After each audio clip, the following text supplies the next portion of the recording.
Whoa, what's up with that?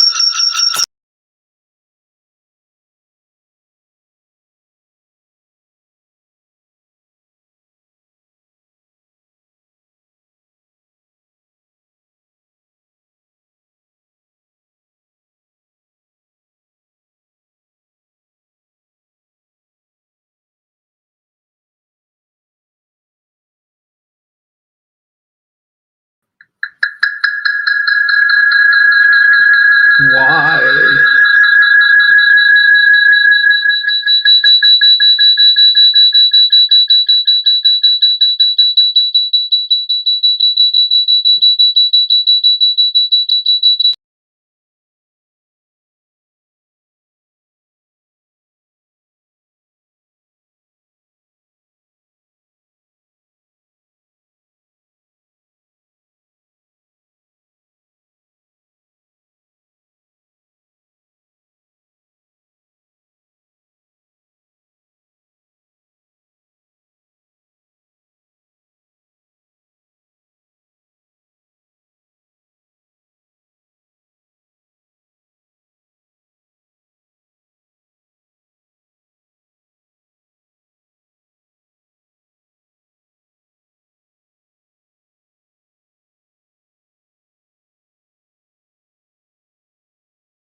All right.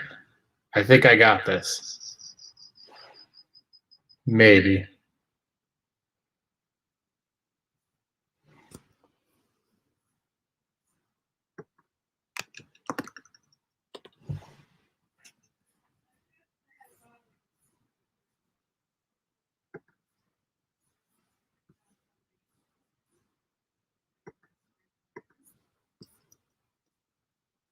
Stupid echo.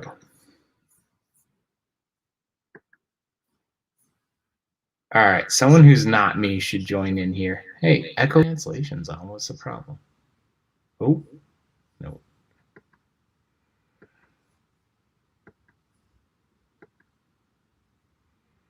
All right. Is that any better?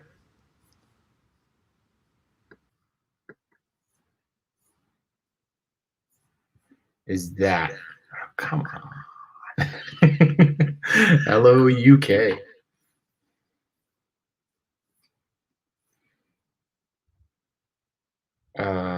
Sure. All right. Yeah, I still got some echo. I can definitely hear it. Yeah, there might be a UFO coming for me. I don't know. I'm working on the settings here. Some of you guys should totally click on that link and join in here so I'm not lonely.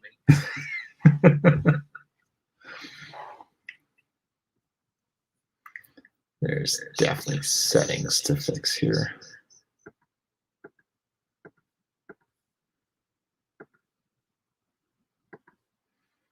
Ooh, high definition, so you can be super disappointed.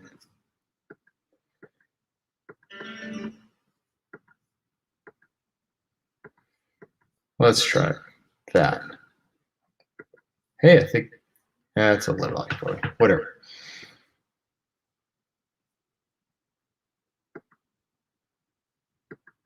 Which is weird. Yeah, it sounds like there's two things trying to use it, but I mean, it's just me. I don't know, man. Maybe you don't notice it normally because Gareth has such like a super booming Scottish voice, and you just don't realize it or something. Damn, I suck at that. What's up, Motoblog? Anyone, seriously, just like click that, click it, click the link. Come join me. Come to the dark side.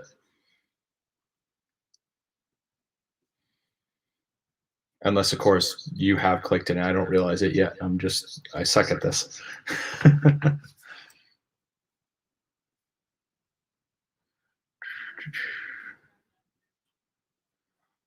This is going to be a very lonely conversation. What's up?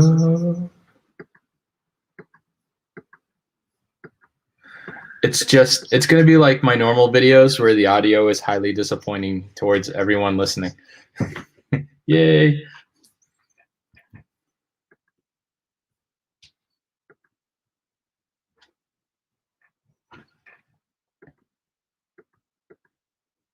Ooh, Bry the Biker. That's a dream. What is up? Oh, it worked. I'm not lonely anymore. What's going on, man? You got ET back there? I do. Oh, no, don't turn that up. Hold on. I made horrible choices. Stupid man. Yes, I have ET back there, and ET is actually in ET's correct basket. And You might need headphones. Can't really see it. Whatever. So, yeah. What is up, Bry? How you doing? Not much, man. What's going on? Aside from the fact that apparently in the motovlog world, I have no idea how to work sound, and in the streaming world, I have no idea how to work sound. Not put in headphones. It's a good idea. Let me see what I can find. You know, all my headphones. I don't even think I have any with like an auxiliary jack currently. Bear with me. Dude. Oh, actually, you know what? I can go 90s reception. Hold on.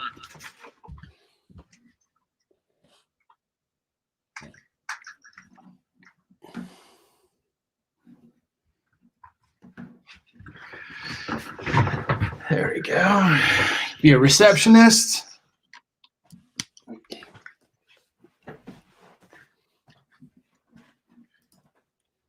Did I just break it all together? Hold on. Settings.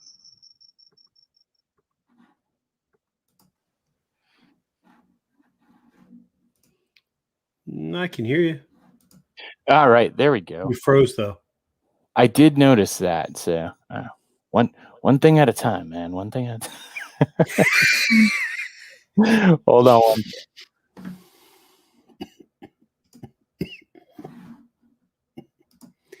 It's weird. YouTube is way behind. Yeah. Life itself. Okay, I'm running the show now. Hi, everybody. Well, I have my own channel now. Haha. This is your channel now. You own it. Whatever. Ow, what the hell, man? Stop it. Hold on.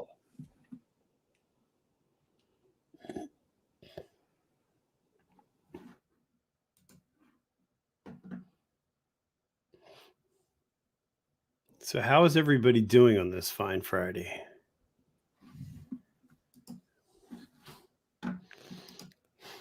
It's actually the Gorilla Biker Show. Because that way, when it goes terribly wrong, you can send all your comments to the Gorilla Biker. Oh, man, everybody's here now. Except for me. Like my stupid camera. All right, hold on.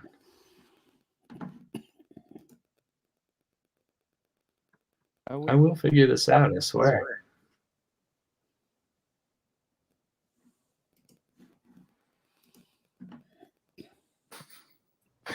You hear me now?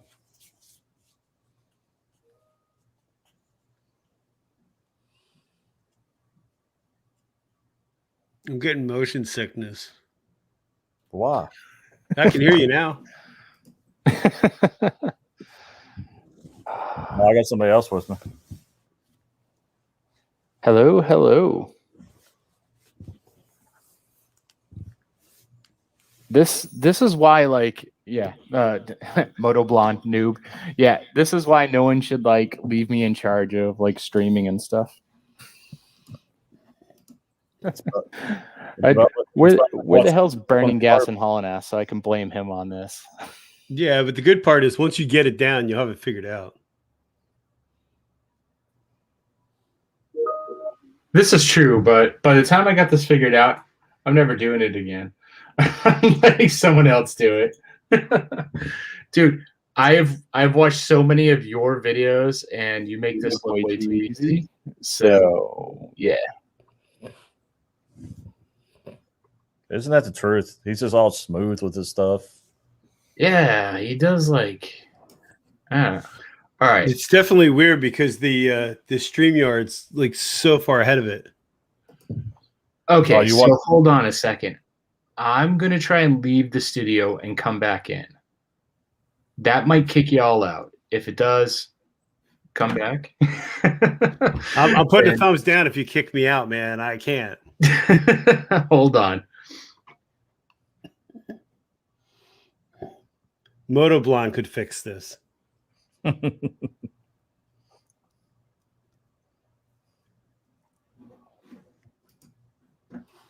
I don't get it. It like, why is there feedback now?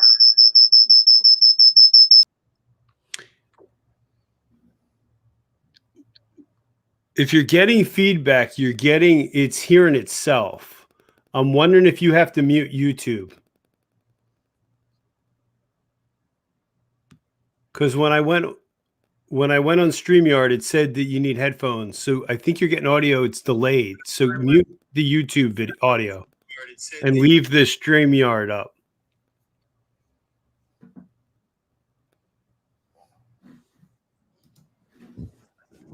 So that's the weird thing. Like basically, since I plugged in the camera, since I plugged in the headset, all of a sudden my camera doesn't want to work anymore. Do you have it selected as a source?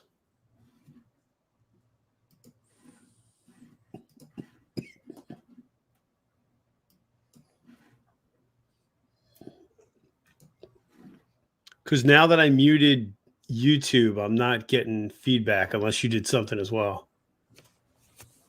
Oh, you would have had to. Never mind. Is it showing the right camera selected?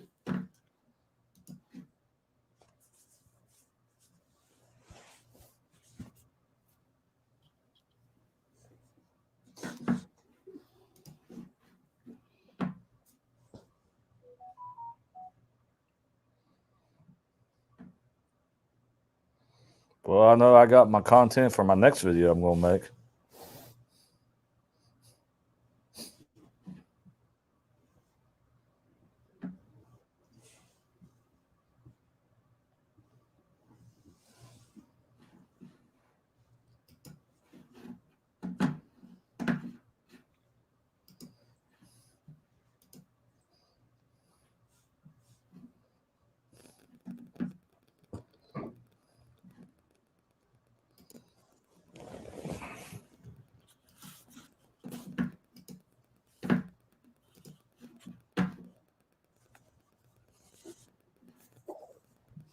I don't think he's coming back. He left us.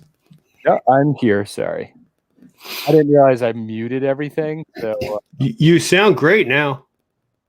well, I'm on the Jabra, but now let me get the camera going, and we It should. sounds really good, actually. Actually, There you go. Dude, it took some time. It happened. I made it happen. All right. Welcome back. Oh, dude. I am just, yeah. I blame Gareth. As soon as he gets on here, I'm going to blame him again. It's totally his fault.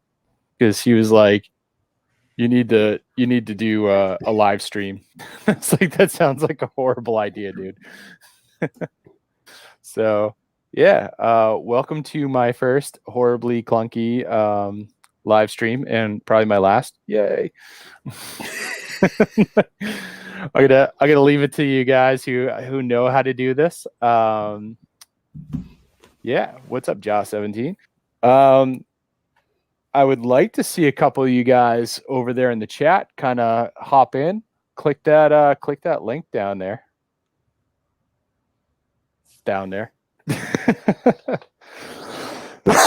And then let's kick this off a bit. But Bri, how are you doing, man? I'm good, man. How are you? Not too bad. Does everyone have names? Kick this off a bit, but bam. Look at that. Now we got like 4 people. Oh, now it's party.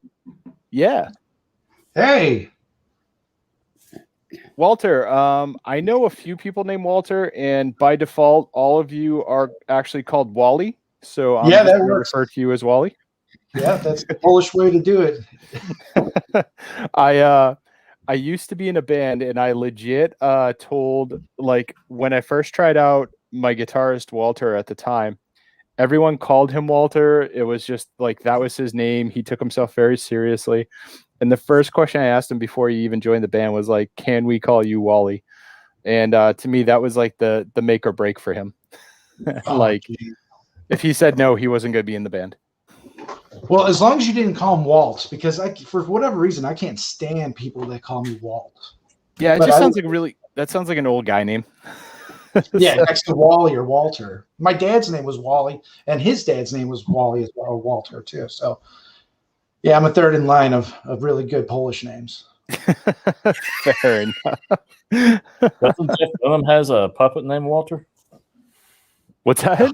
Jeff Dunham has a puppet named Walter. Oh God, is it That's 1999 already? Yeah, Oh yeah, he does. I kind of remember that. the cranky old man. Yep. Let's turn all that crap down. Bam. Sorry, I got other crap going on in the background. But yeah, so hello. It's actually really cool to see the turnout that showed up here. So Bri, take it away. It's all your show. It's not my show. No. Well, actually, Wally, is this your first time on one of these streams? On one of the Friday streams? Yes, absolutely it is. I saw you posted up on the Instagram. I was like, okay, I'm going to jump on in here. Between meetings and whatnot. I was definitely hoping to kind of snag some like new faces here and there, so that's definitely cool. But why not take a second? Before you take a second, hold on. I've got to do some thrashing. 1 second. Hey there, guy. Hello, how we doing? Why is this so much easier when you do it? Well, you see, I rehearse a lot and do my makeup. He's like, Did you catch the first 20 minutes where I was trying to Right. figure out how a microphone worked? You need to fix your microphone, man. You're buzzing. Oh, dude, I'm buzzing. Yeah, it's all distorted now. Yeah. Come on. You're buzzing. You're like, just take that damn thing off your stupid haircut and like,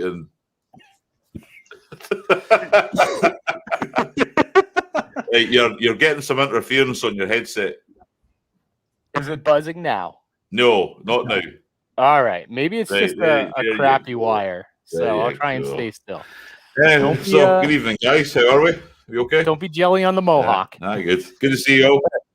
I'm working Oh on my god. Maybe I'll. I wish I had hair to have a mohawk. That's why I wear my hat all the time. So, Yeah, but Yeah. at least you got the right hat on this time. I don't know about that New York crap you had going on. That's well, I've worn my Bucks hat now for about 3 weeks on the run up to the Super Bowl, and you've never had a good word to say about that. Any of those hats that I've worn. So I just thought, continue to rub some salt in the wounds. no, that is not true because last time Toby Northern was very upset. Oh, we got someone else coming in. Toby Northern was very upset that I had my Pats hat on, and I said, "Well, I've got Pats, you've got Pat South, so everything's good." That is true. Yeah, that is true. Hey, you've got quite a few people in this chat on this side, haven't you? Yeah, I at just tagged the crap out of everyone, and I was like, maybe they'll show up. Yeah, all right. So just in case everybody is wondering, you don't need a translator for me. I do speak English. Okay, so a lot of some people. I mean, I think you might need one for. So I'm not pointing that. Oh bugger! Is that way?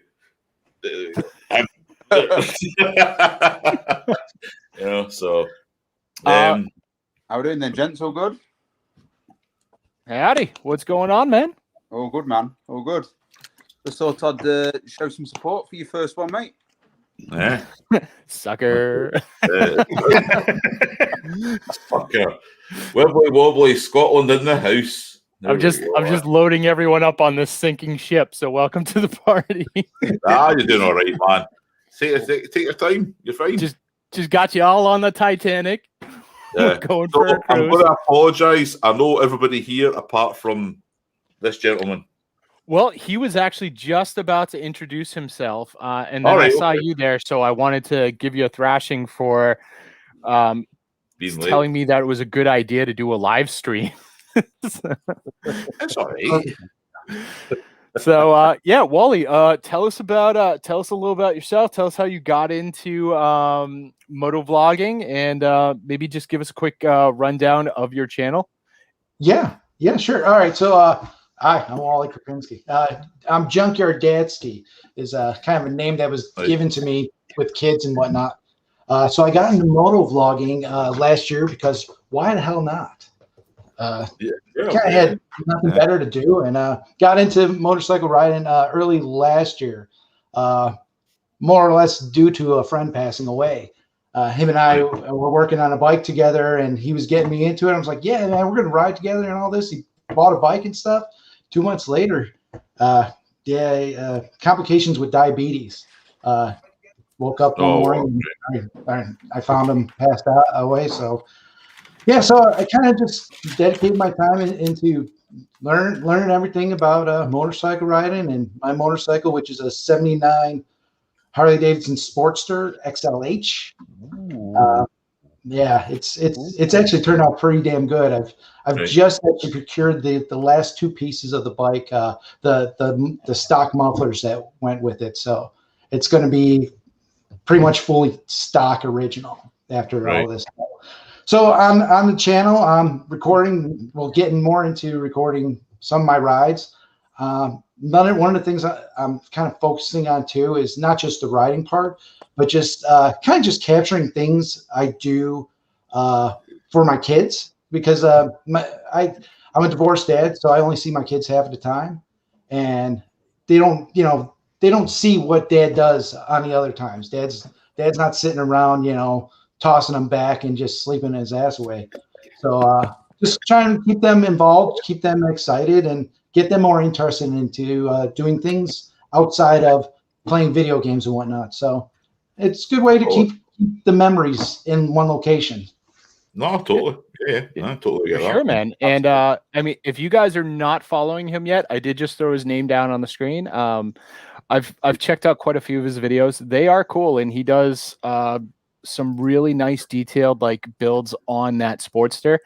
I've been kind of looking for a 78 Sportster, so seeing what I would actually have to get into to do this. It's been fantastic. And you, that's right, because you asked me if about you. I actually commented on the Siamese exhaust. So I've got another set sitting in the garage, but it's got some dings and dents on it.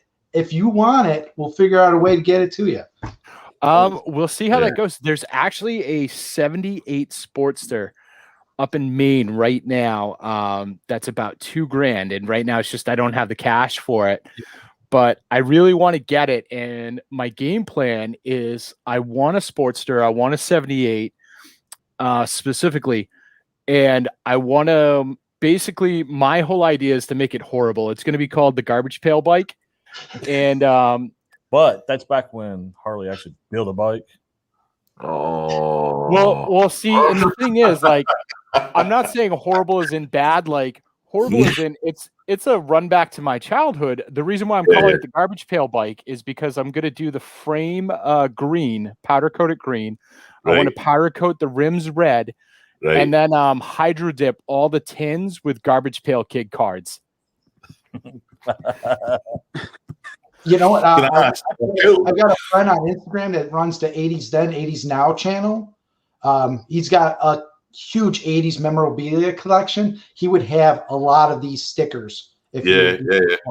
Oh man, that would be awesome, because one of the ones I'm looking for is it's a character called Outer Space Chase. It's one of my favorite Garbage Pail Kids.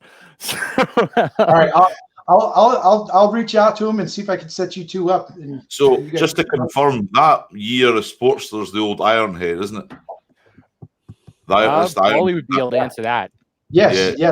Mine's That's an Ironhead, and 78 would also be an Ironhead as well. Yeah, They so stopped Ironheads, and I think it was 84 or 85. yeah, They came out with Evo engines. right. Okay, so it's a good engine if you get one that's looked after. So yeah, all right, okay, Yeah, she's been doing really well. yeah, cool. Is it find parts for one that old? What's that? Is it quite hard to find parts for one that old? Yes.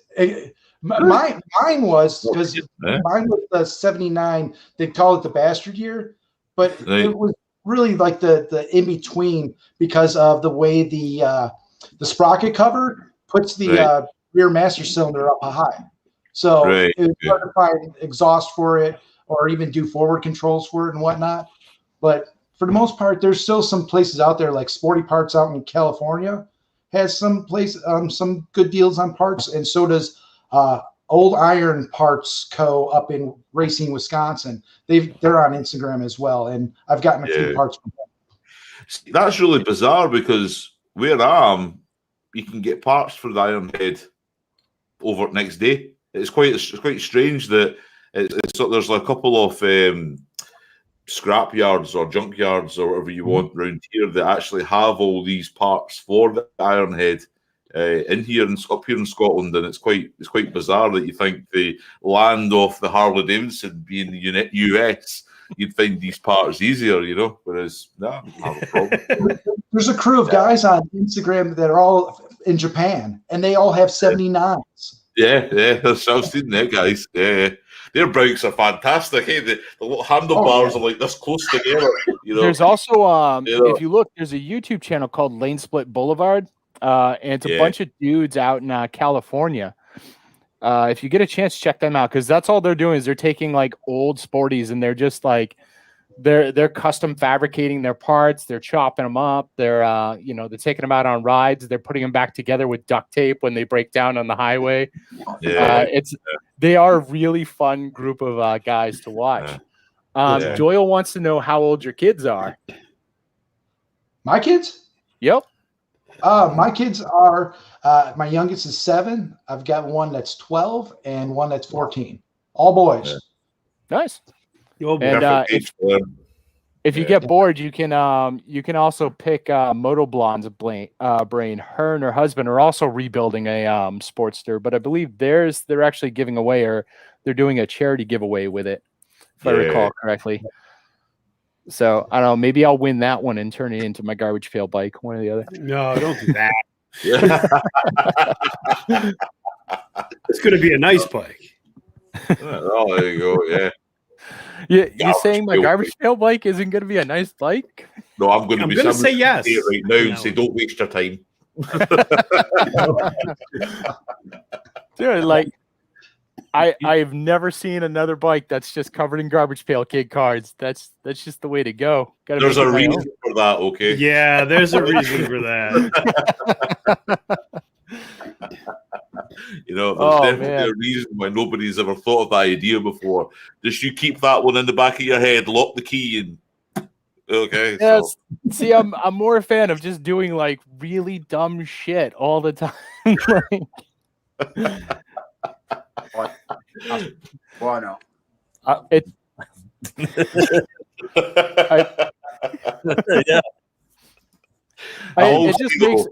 It makes life more interesting, and I mean, and that's how you kind of avoid when you're turning on your YouTube channel. It's how you avoid making the exact same content as the next 50 people because like you're doing something completely dumb and completely out there that's not on the same it's not in the same world.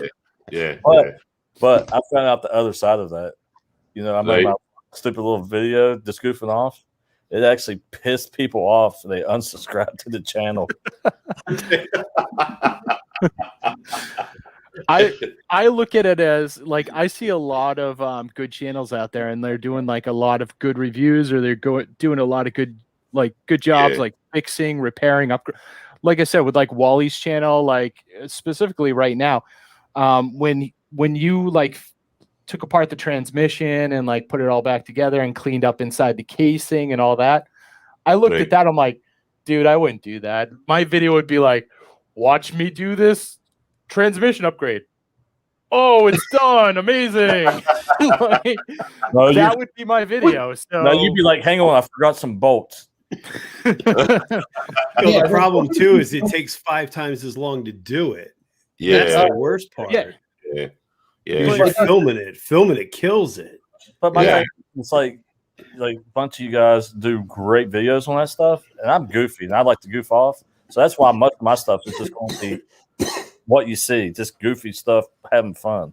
Oh, yeah, That's all sure. Well, that's what you want to do. Then that's your channel. You know, you can take it as serious or as not serious as you want. You know, so I'm just being me. I just like to have fun and goof off and make people laugh. Yeah, exactly. And that's what separates, like, channels and stuff, and doing that stuff. I mean, like, let's be honest. Like, let's say, and it's actually one of the things I want to talk about today. If I bought like a new Rorock helmet, there is nothing I'm bringing to the table that 50 other motovloggers haven't already done much better than I will ever bring to the table. So. But you'd be surprised how many people will watch the same review over and over again just to get that confirmation of, oh, I really bought the right thing. Like, I'm going to watch 100 reviews on a helmet. People do it. Well, that was ridiculous. That was my whole thing. Everybody's done their, we went to the Harley shop. Here's the new 2021s. Well, I was like, you know what? I'm going to have some fun with this. Yeah, totally. Yeah, I get that. Yeah, that's right. I think I've watched every review of the 2021 bikes, and I think I've been hit with that much negativity. I want to go hide in a corner somewhere. It's like I'm waiting yet to find a positive video on the 2021 bikes now as a Harley enthusiast. Dude, I turned mine into a drinking game. Oh my God. Wait, what is this?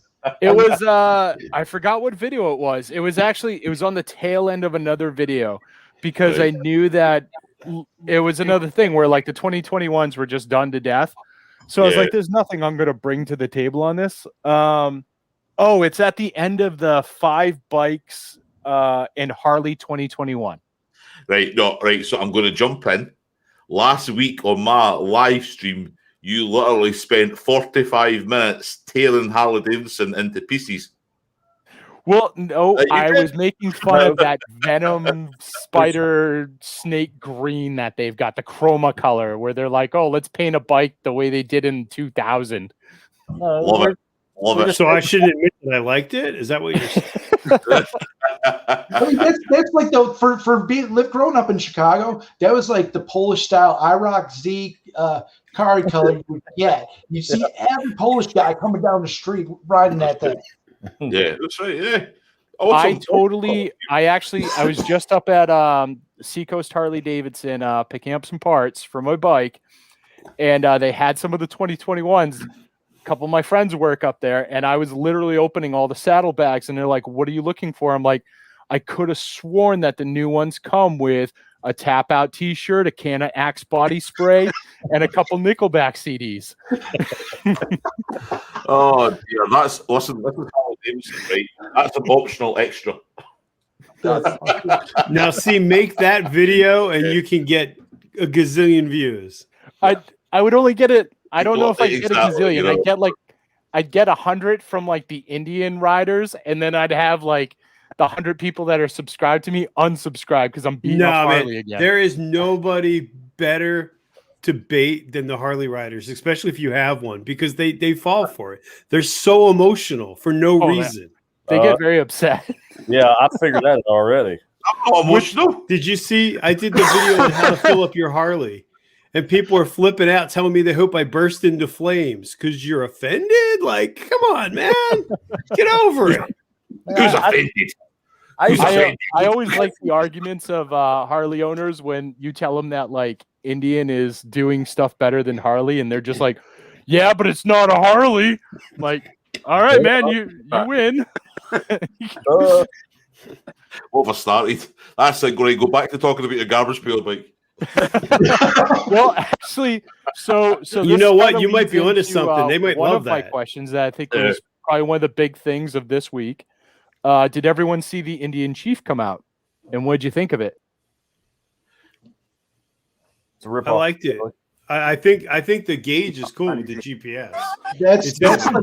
that's the cool factor on it. I mean, I think mechanically the thing is going to be solid like the previous year, but the technology getting better on the Indian side is what the younger riders will be like. Oh, hey, I don't have to get a rock form or any of this clutter on my handlebars.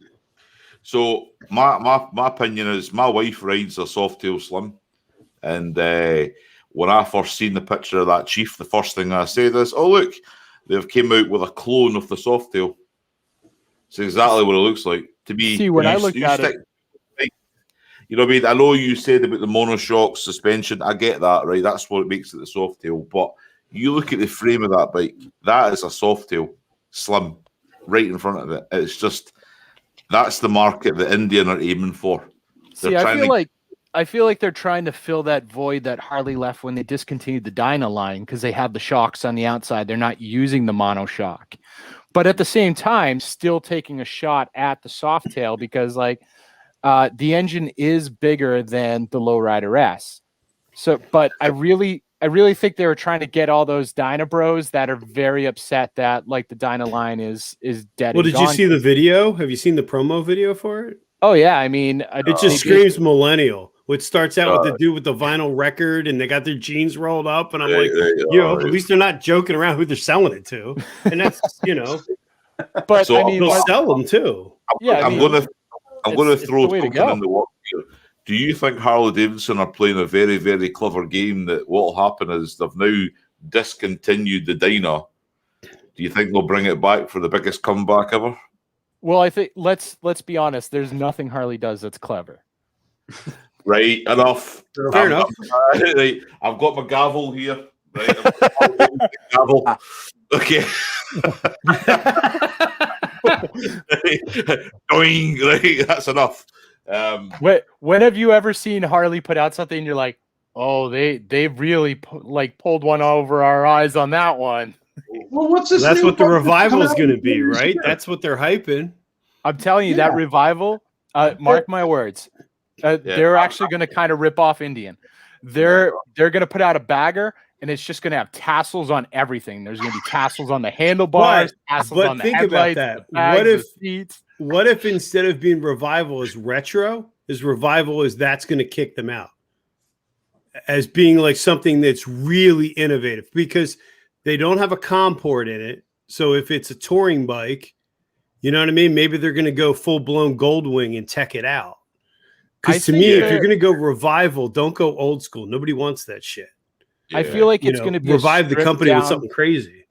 It's probably going to be a stripped down version of the Road Glide, similar to what they did with the Street Glide, like a year or two ago, where they suck, man. That's what Harley does. It's either that or all tassels. All tassels. And then for like an extra $5,000, you can get color matched tassels. Give me a Road Glide fully liquid cooled, and I'll be happy. There's a revival. That'd be great. Yeah, that was the and and new T-shirts because I need that. Well, and I actually mentioned that. I mentioned that last week where I thought it would. One of my things, and I've been like shouting this on like the rooftops as much as possible, is I feel like Harley should just take the Road Glide, the Street Glide, those baggers, and just find a way to set them up so you can either drop the air cooled, M8 in there, or you can drop the new liquid cooled in there. And so you can appeal to the younger generation while not alienating the old generation. And Harley loves to put out 10 variations of the same bike already. So you put that I think your idea could work, but I'm going to have to jump in here right now. I'm 40. I'm 40 now, and it took me until my mid-30s to be able to get to a position with financially to own one of these things. Right now, listen. This is generally serious, right? So you've got a younger generation who buy Sportsters because of their financial constraints. They're starting up families, they're having kids, all these kind of things. So the Sportsters that we in. You then get to the mid-30s, 40s, and you get the guys who are maybe a bit better off. They're not paying as much for a mortgage, and they say, I'm going to go into a bagger. Then you've got the guys who will get maybe got a bit more money, and they'll go into the Ultra Glide and then head up the way towards the CVO. I think that's a natural progression with their bike range. I don't think marketing a bagger to guys in their 20s is the way to go. They're aiming it for the mid-30s upwards because financially they have the cash, right? Because when I was 25 years old, I looked at a Sportster and I went, like in the UK, guys, a Sportster's about £10,000 brand new, which is about $14,000. I'm not sure, right? But at the same time, what you're seeing right now, what you're seeing right now in the States is like a rise in performance baggers, and those performance baggers are being ridden by those 20 and 30 somethings. So they're willing to plunk down a little bit more money for a performance bike. Yeah, they're cashing out their Bitcoin buying those things. So if you put out, but why not put out a stripped down Road Glide with a liquid cooled engine? You'd be able to keep the cost down, and that's going to appeal to those guys who are building those performance baggers. And that's the bike to compete with Goldwing too. That's a Gen X bike because the baby boomers are done. There's no sense marketing. They're just going to keep buying ultras. You throw the Road Glide out there as a direct competitor to the Challenger liquid cool it, and it's a real bike. Yeah. That's right. Yeah, that's right. And I just think that, like if you look at Instagram and you look at Facebook and you see all these guys pulling like wheelies on performance baggers, look deep dive into these guys. Some of these guys are actually professional bikers who are paid to do this. All right. I was in Orlando last year, and there was a Street Glide tuned to be a performance bagger. The guy was selling it for $110,000. $110,000, right? And I looked at it, and the guy says, "Are you interested?" And I said, "If I sell a kidney." And I said, but it's no use to me because I won't ride it the way it was designed. It was just that bike is designed to race around a track and pull wheelies, and I'll build my own for less. That's a fact.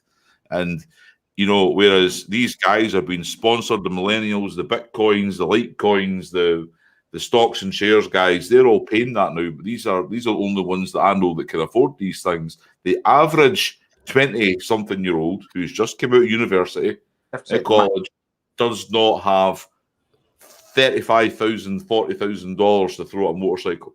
No way. I don't know if that's the same in the States, but it doesn't happen here. Well, see, here's the thing in the States. These kids will come out of college, and I've seen these kids. They will come out of college, tell you how broke they are, how they can't afford this or that or, whatever. And then you'll see them standing on just a street corner in Boston with three iPhones in their hands playing Pokemon Go. So they've got $3,000 worth of iPhones in their hands to play a video game. Yeah, they'll find money to go buy a bagger. There's a big mentality shift from us. I think we're all around the same age group to the younger crowd coming in. I mean, the way we grew up is drastically different than how we grew up and how a lot of us. I came from a blue collar family, and if I ever needed to, I could go back to work and doing things, carpentry or plumbing or whatever it may be. Luckily, things change, and as long as you use that same mentality, you could carry it anywhere. But a lot of these kids are looking for that like instant paycheck coming out of college. It's like, no, you got to put in the sweat. That's right. Totally agree. But do you think that maybe that's why those bikes appeal to them, is because it gives you street cred? Or alleged street cred? At least sitting there, it's street cred, right? Yeah. Yeah, I get that. It's the shiny new shoes that everybody needs to have. Well, and I mean, that works the same way with like the 40, 50, 60-year-olds as well. I mean, I'm in a couple Road Glide groups where I've had the conversation about like why I won't buy a CVO, because I find them to be incredibly expensive, and I would still end up dumping money into it to make it do and look the way I want it to. So I'd rather just buy like a special or a standard and build that up. And a lot of the response I've gotten from people is like, yeah, you can build up a special, but it's still not a CVO. And I'm like, great argument. Glad you've participated. Or they'll be like, well, the trade-in So value it is doesn't gonna have be the paint. Is same. really all it comes down to. Yeah. Yeah. So And then they're like, well, the trade-in value. And it's like, well, I don't buy things to plan to trade them in. I buy things to use them. It's The the best same as, Harley like, argument ever. yeah, that's right. Yeah. That's why I trailer my bike. You got to see the trade-in value. So I've got something here, and now I'm going to say this. It's something that my father taught me when I was younger. I don't know if like Adamoto was. I know it's a British thing. I'll just say it anyway. That it was always put to me as if you can afford to buy something, you can afford to look after that thing. Now, when you go in and buy a Harley Davidson, right now, no matter how much it is, like so, my Street Glide cost me in US dollars $23,000, right? It was on my head right away that the servicing costs for that every year will be $300 for a service, which is an oil change, right? Oil and filter, a few other things here and there that might go wrong with it. Like it's a Harley before he says anything. a few things. Right. So if you can afford to buy this vehicle, you can afford to maintain it, look after it, put fuel in it, and run it as a bike. Plus, A lot of people don't do that. Yeah, and that's the thing. People are buying these things, and the first thing they go and complain about is, why is it costing me $300 for a service? Well, you knew this when you bought the bike, didn't you? Yeah, and you think, yeah, but they didn't. They can't afford the bike. They can only afford the payment. Right. Don't bite off more than you can chew. yeah. So I don't think whereas a lot of people think that through at all. They don't look at Harley's charging them 22%. Well, what's my payment? Yeah. right, yeah. The- I get that, but it's I think maybe that's where maybe some people need to have a little bit more of a thought, a bit more thinking about before they go buy any motorcycle from. Let's not just think about Harley Davidsons. Look at the price of a Ducati service. A Ducati service is quite expensive. That goes between two different types of people, like us that know motorcycling is about the ride, not what you're riding, hanging out with people, enjoying and doing it.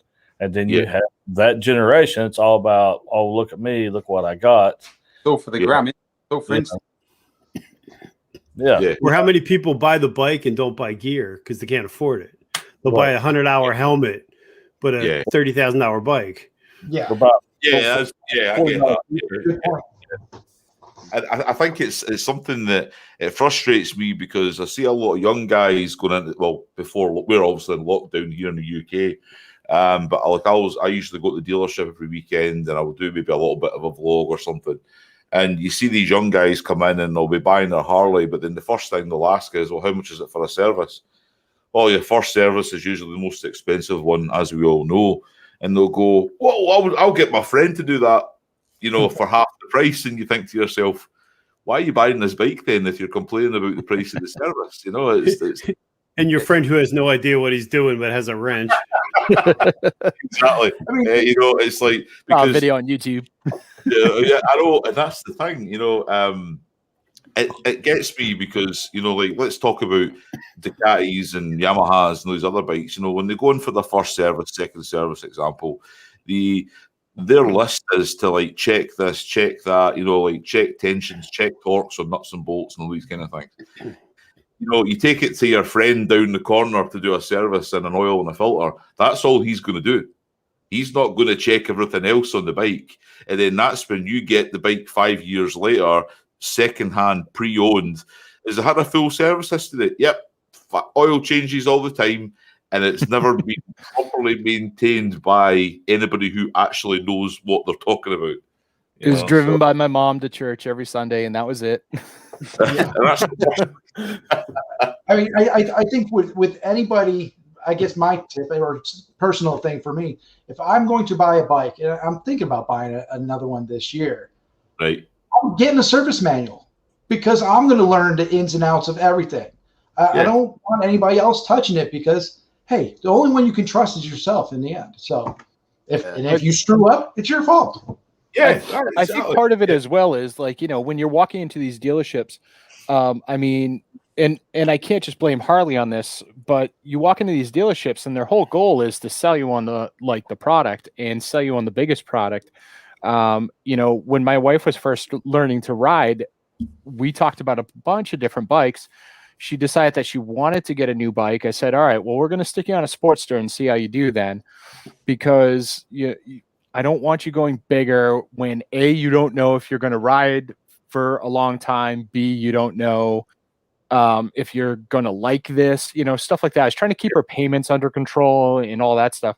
And we walked into Harley and, she told them straight out, like, I haven't even taken the riding course yet. I've never been anywhere except the back seat of a bike. I don't know how to drive. D-Rod.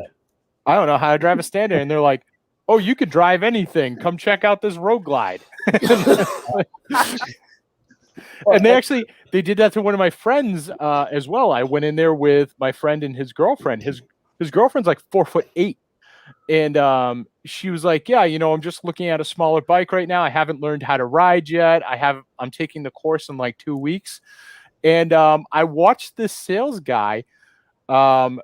It was a good trick. I give this dude credit, but he was like, all right, sit on the Sportster. All right, see how you can hold that up? It's great. Now come check out the Softail. See how much easier it is to sit that up? Now come sit on a bagger and see just how easy that is. And like by the time the dude was done, he's got this 4'8" girl who's never ridden before in her life. He's trying to sell her a Road Glide Special as her first bike.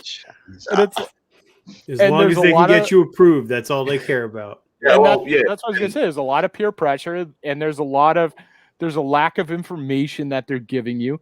Like his entire thing was like, she was like, well, those bikes are much bigger and much heavier. And he's like, oh no, look, just turn the steering wheel this way and then you can stand up the bike. Yeah. So this is the perfect question for, oh my God, that way. Right. Right. I was looking at getting a new bike up from the Sportster. I'm right, aren't you? Right. Yeah. Now, you remember when you went to buy your Sportster? Yeah. Do you buy it from a dealer or did you buy it privately? Dealer, yeah. Right. So when I think you're taller than me. How tall are you? I'm 6 foot. Right. You're 6 foot, right? Now, my wife had a 48 Sportster. Right. And I felt ridiculous on it. And I'm 5'10".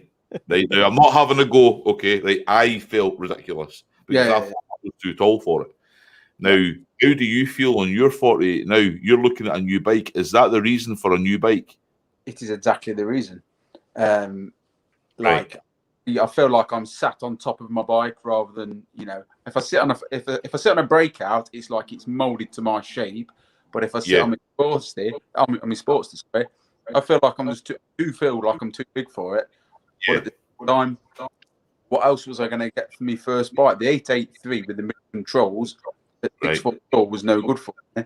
Even though I preferred the look of the denim black for the first bike. That was the bike I fell in love with. But when I actually sat in it, I was like, I'm way too big for this. But even with the 48 with the forward controls, even still, my legs are still bent after an hour or so of riding. Yeah. My knees are starting to hurt and things like that. So basically, the main reason, it ain't even about the power; it is about the size of the bike. So I'm just asking because I've never had this conversation with a salesman before because I went in to buy him a Street Glide. That's what I went for. Now, when you went to the Harley dealership, did you go for the Sportster or did they direct you towards the Sportster? No, I already had an idea in my head that I was looking at a Sportster. Right. Okay. Right. Because because like some people obviously they want you to buy the most expensive bike to get to line their pockets. Understand that's business. I think most Harley salesmen, because I've heard this from at least 5 or 6 different ones at different dealerships, they're all kind of trained to say the same thing, which is, "Oh, you're going to grow out of that bike so quick." Mm-hmm. Yeah. Time about the 48, about the 883. Oh no, you want to go straight for the 48. Well, in the UK, the difference between the two from and brand new, you're probably looking £2,000 or £3,000. As a step up to the 48 from the 883. But at the same time, the 48 worked for me, so I didn't get a brand new one. I got a 2016 one. Right. So affordable. Yeah, I was getting a slightly bigger bike because I'd have had to change to forward controls on the 883, etc., etc. So know. You guys were talking about the other half. She Yeah. They I think maybe the other guys can maybe jump in with their experiences, because when I did a little mini vlog.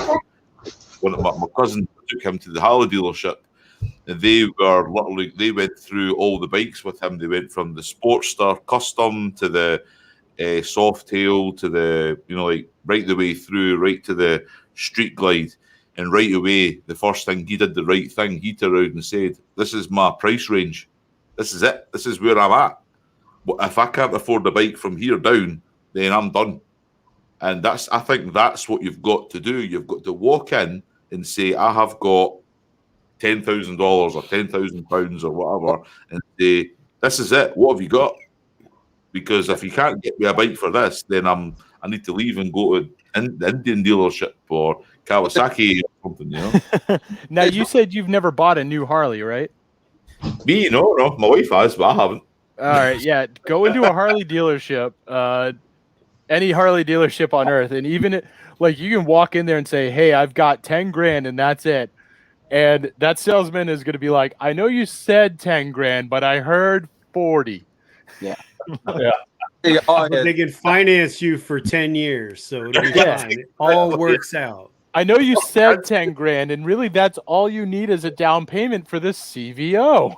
10 grand is you guys were talking about Sportsters, new bikes and stuff. The other half of my crew, she just got her learner's permit because she's going to start. Yeah. Or buying her bike. Well, yeah. I told her no Sportsters. Like, just because worst comes to worst, I'm going to end up with a second bike. All right. But my thing is I'm not downplaying the Sportsters or anything, but the way you sit on a 1200 Sportster is the same as you would sit on a low rider or a Softail Custom. It's the same setup. To be fair, I've sat on the Lowrider S, and right. Lowrider S, they say it's forward controls, but it's more like mid forwards, ain't it? On the Lowrider. Yep. Like I'd have to extend the controls along the Lowrider S, 100%. But it's still rideable for somebody new, because the mid controls give you more control over a bike than forward controls. It fits you better. But my thing is I knew that if she did get into it, well, then we're going to turn around, we're upgrading. So basically, I'm buying 2 bikes. Yeah. Yeah, I get that. So I pushed her towards either a Softail Custom or a lowrider. Nothing big, nothing too small, but she fits on both bikes because it's exact same setup. Yeah. But like you guys are talking, it goes back to budget too. What can I afford versus everything else? Yeah, I'll show you. But because I'm at the same height. I'm 6'1", so I'm gonna feel like an elephant screwing a football right down on Forster. Adam, I can't hear you, mate. Are you all right? Is your microphone on? Yeah. All right, I thought you were talking. Sorry, mate. Yeah. Right. I normally describe when I'm taking the Sportster out. I normally describe it as like I'm like the trained circus bear on like the tricycle, but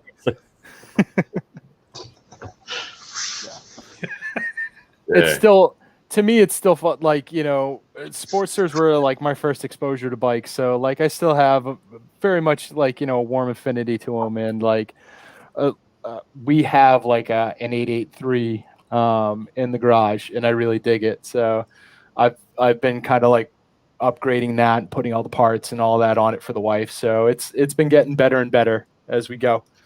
Yeah. Nice. Yeah.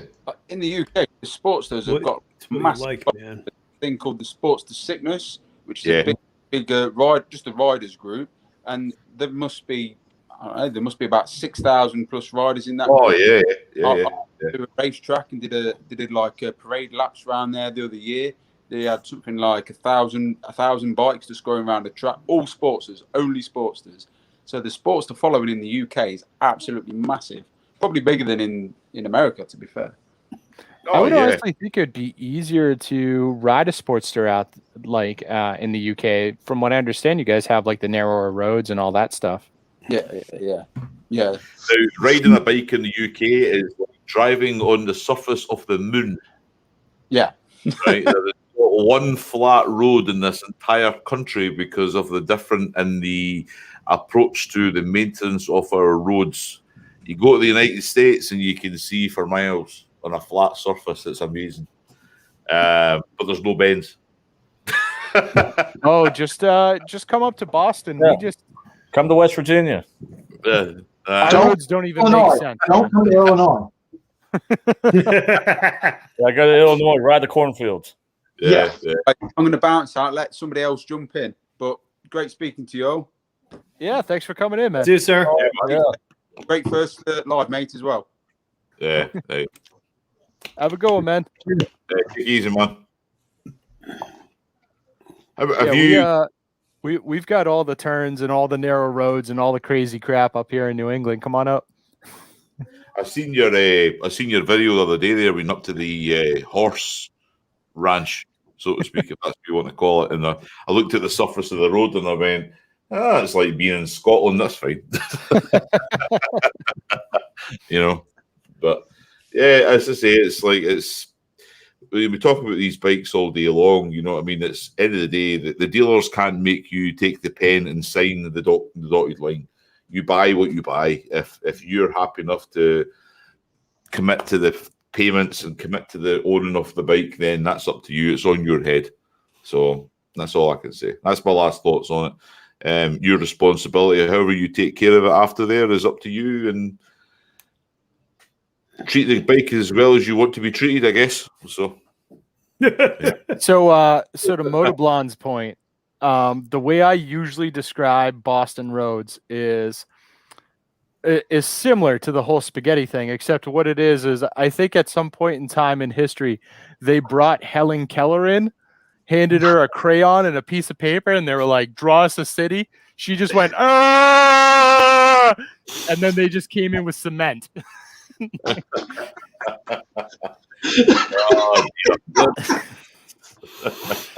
way. That is literally how they built every.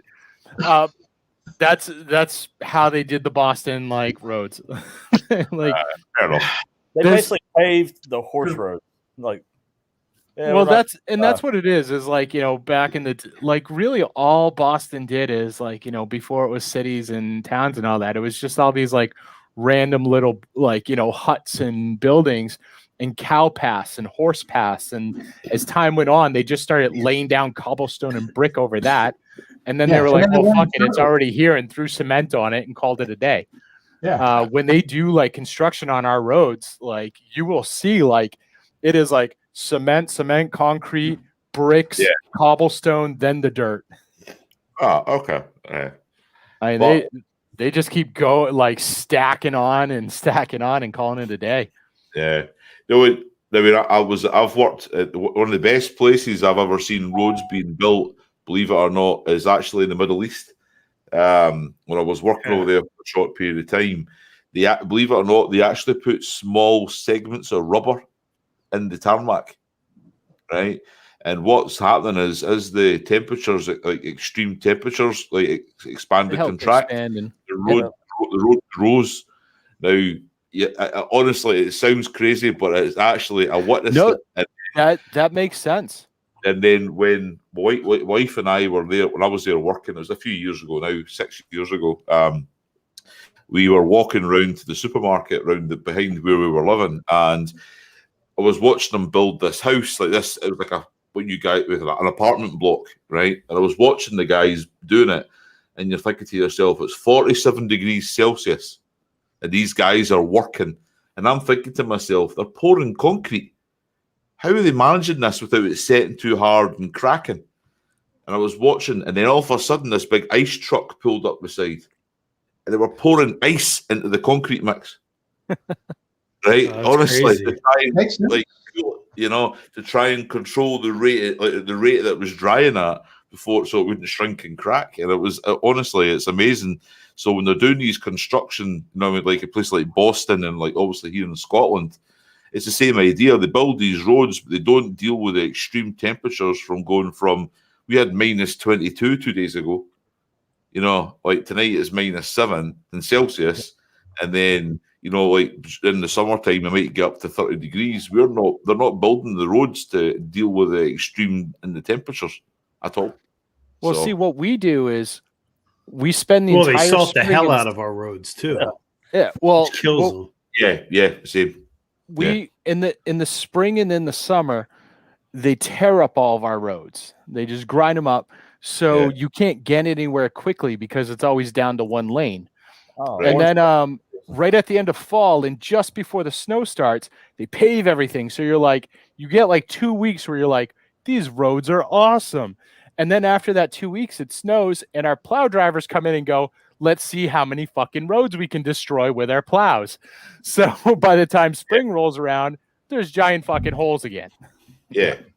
But the thing is, they don't get onto the holes in the road soon enough because all they do is they fill with water, the water freezes, it expands and bursts it, right? And then a plough comes along, catches one edge of it, and then that's it. It completely destroys the road. Whereas what they need to do is the literally get into a hole, fix it, patch it, and then move on as soon as they can. But nobody reports it. The council here, and like where I stay, they say, well, we won't know about it unless somebody reports it. So what we need to do is everybody needs to start saying, right, there's a hole in the road. Let's get this looked at now before this little hole about this size becomes the what's it called again? The Sea of Tranquility from the moon, in the middle of the, in the middle of your freeway, and like burst 2 tires and you're sitting there at the side of the freeway complaining and it's going to cost you $400 to fix it or something. So see, we don't fix the holes until a car disappears into it. And when the car disappears into it, you pave over the car and just keep going. I got to bounce, guys. My kids are here. Hey, have a good one, man. See you, man. Thanks for letting me join. Yeah, thanks for putting up with everything. So, did anyone else get the teaser email for the Rorock Atlas 3 that's coming out next month? Yep. I did not. But I don't have a Rorock, so that's probably why. I don't know if I can afford a Rorock. It's like the cost of a Harley. Right, enough. They're like, we were having a sale. I'm like, oh, let me take a look. Oh, it's still like $250. I do like them, and like I was curious about, like I am curious to see how the 3 looks. So like supposedly it's supposed to be lighter and better materials and stuff. And I will say that Rorock seems to like really pay attention to what people are saying about their product and like update accordingly, because from like the version 1 to the version 2 seems to be pretty epic. So I'll be curious to see what the third one's like. So no, I'm not gonna. I've got an opinion on it. I've got an opinion on them, but I'm not saying it. Is that because like everyone in the chat probably has a Rorock? No. I'm saying right. So I emailed Rorock about the helmets and I asked them a few questions. And now the discussion I had, the conversation I had with them was, I don't know who it was I was talking to. It was probably a robot I was talking to. I said, my biggest issue is that when it comes to getting a helmet that everybody else is recommending, it might not be the helmet for me. And unless you buy the helmet, especially now during the coronavirus situation, you'll never know if that helmet is good enough for you. I'm right. Okay, so I've never shied away from a shoey. And the reason I've always had shoey helmets is because I got a shoey helmet when I was younger. I got it secondhand, rightly or wrongly, but I got it secondhand when I was in my 20s. And every helmet I've bought since then has been brand new. So, and that's because I know what the build is like, the construction is like, what their safety rating is like. how can I know that a Ruroc helmet is good for me, unless I trial one? You get me? Right? Mhm. And I've said this about most motorcycle helmet manufacturers, that there needs to be something like a removable liner that you can put in these things to try them out, so you can go around and see what you think, but they don't provide these kind of things, and to me, it's a lot of money for a helmet that you might not like. It's like you can get a helmet sock, can't you? For the most part, I mean, it's not the most protective, but it at least keeps some of the separation. I don't know. Like, I've not really seen that here. I don't know if it's a thing, but it's almost like you want to go out and take the helmet out and trial it. But if you go out and take the helmet out and trial it and scratch it and chip it or something, then technically you've bought it, haven't you? So I don't know. I don't understand. I do love my Shoei as well, though. I mean, it fits my head. It's like a hug, and that's what I was looking for. I've got an HJC sitting in the garage as well, but I've never liked the way it fit. And once I found this Shoei, this RF 1200, it's perfect. Yeah, I've got the HJC, but I've been looking at the Quinn helmets a lot lately, and I think that's probably going to be the next one I get. Right. Okay.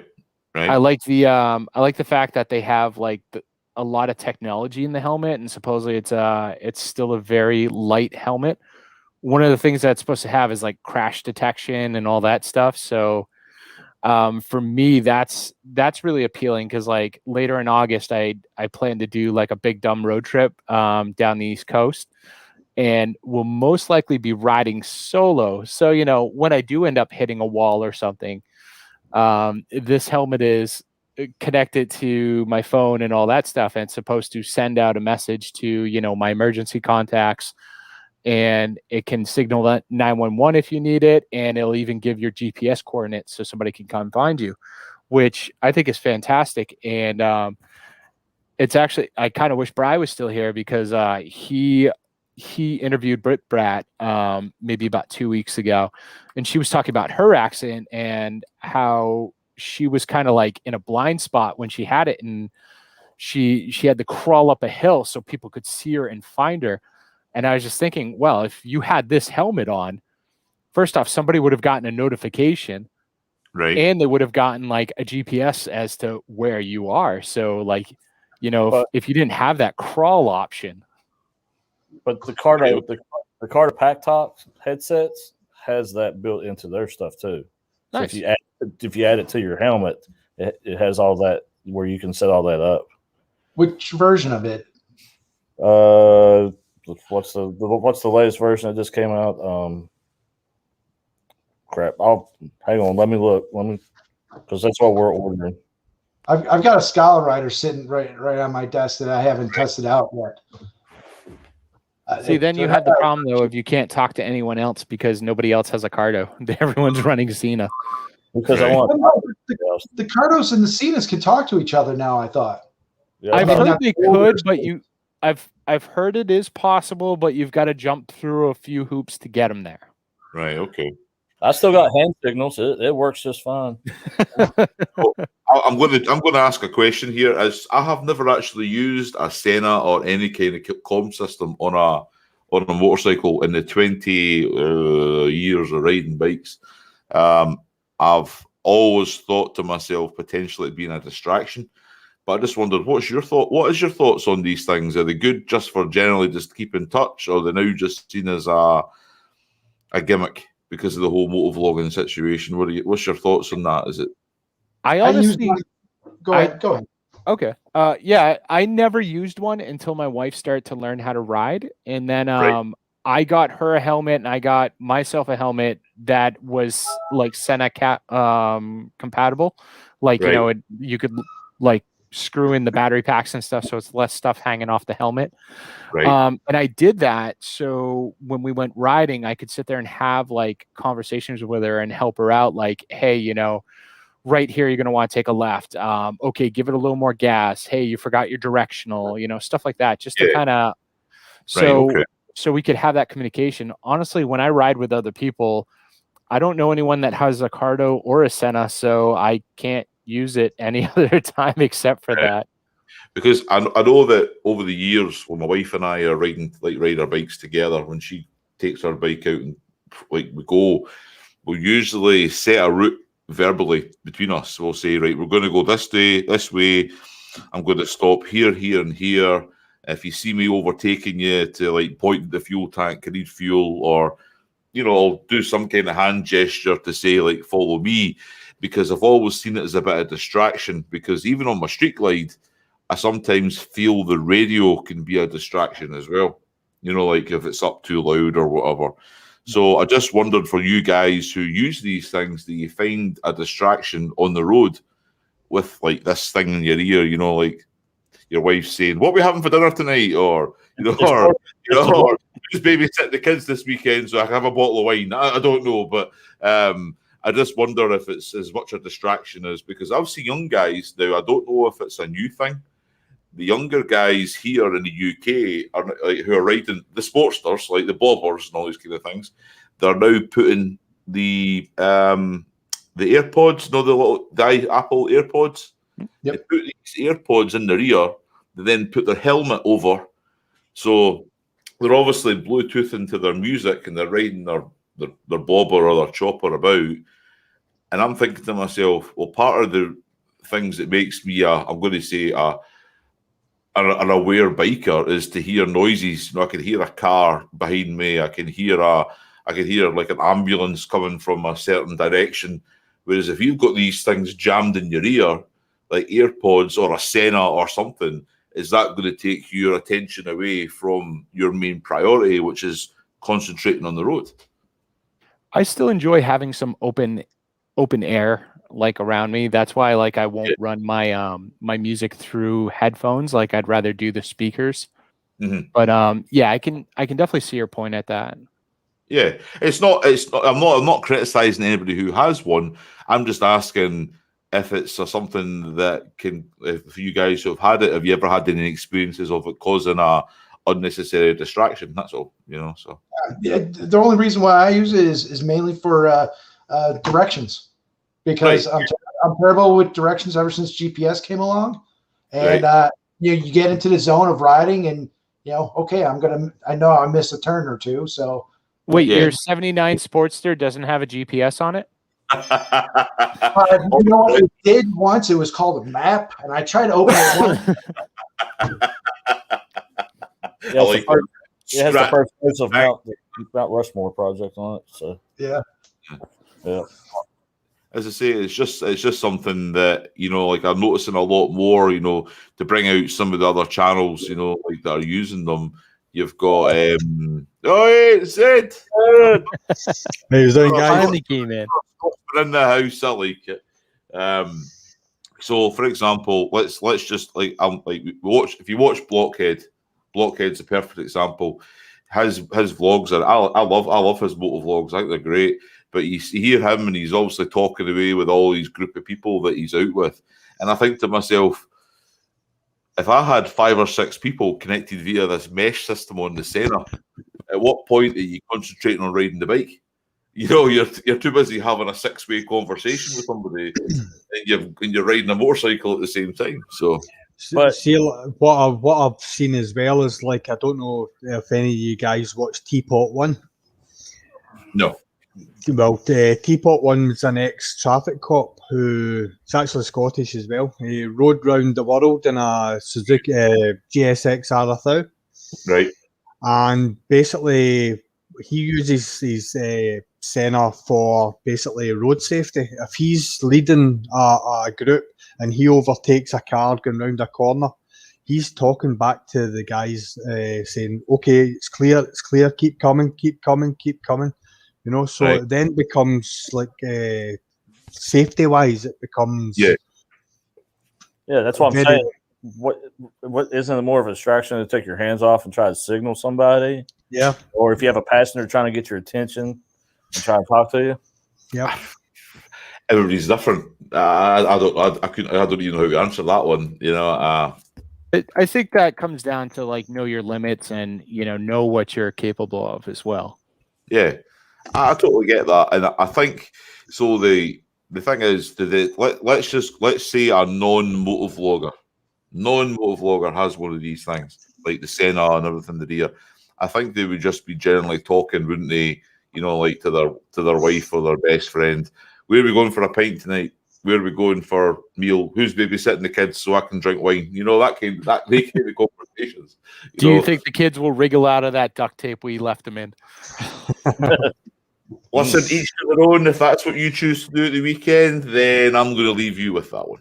Good sturdy chair and a roll of duct tape makes the cheapest babysitter. They're always where you left them. One of the dog chains out in the yard, you know, you just put in the ground, tie it to them. Yeah. They go in circles, they're good. Put a lawnmower in their hand so they can do something while they're out there. Exactly. I mean, what the difference between this parents have the backpack with the tether cords, you know? You just yank it. Come here. Those little monkey backpacks. Yeah. Yep. That's brilliant. But you know, as I say, it's just that because obviously when we were taught a bit differently. You know, like our training courses, Zed will be able to explain this one with me. That our training, motorcycle training, is totally different from you guys.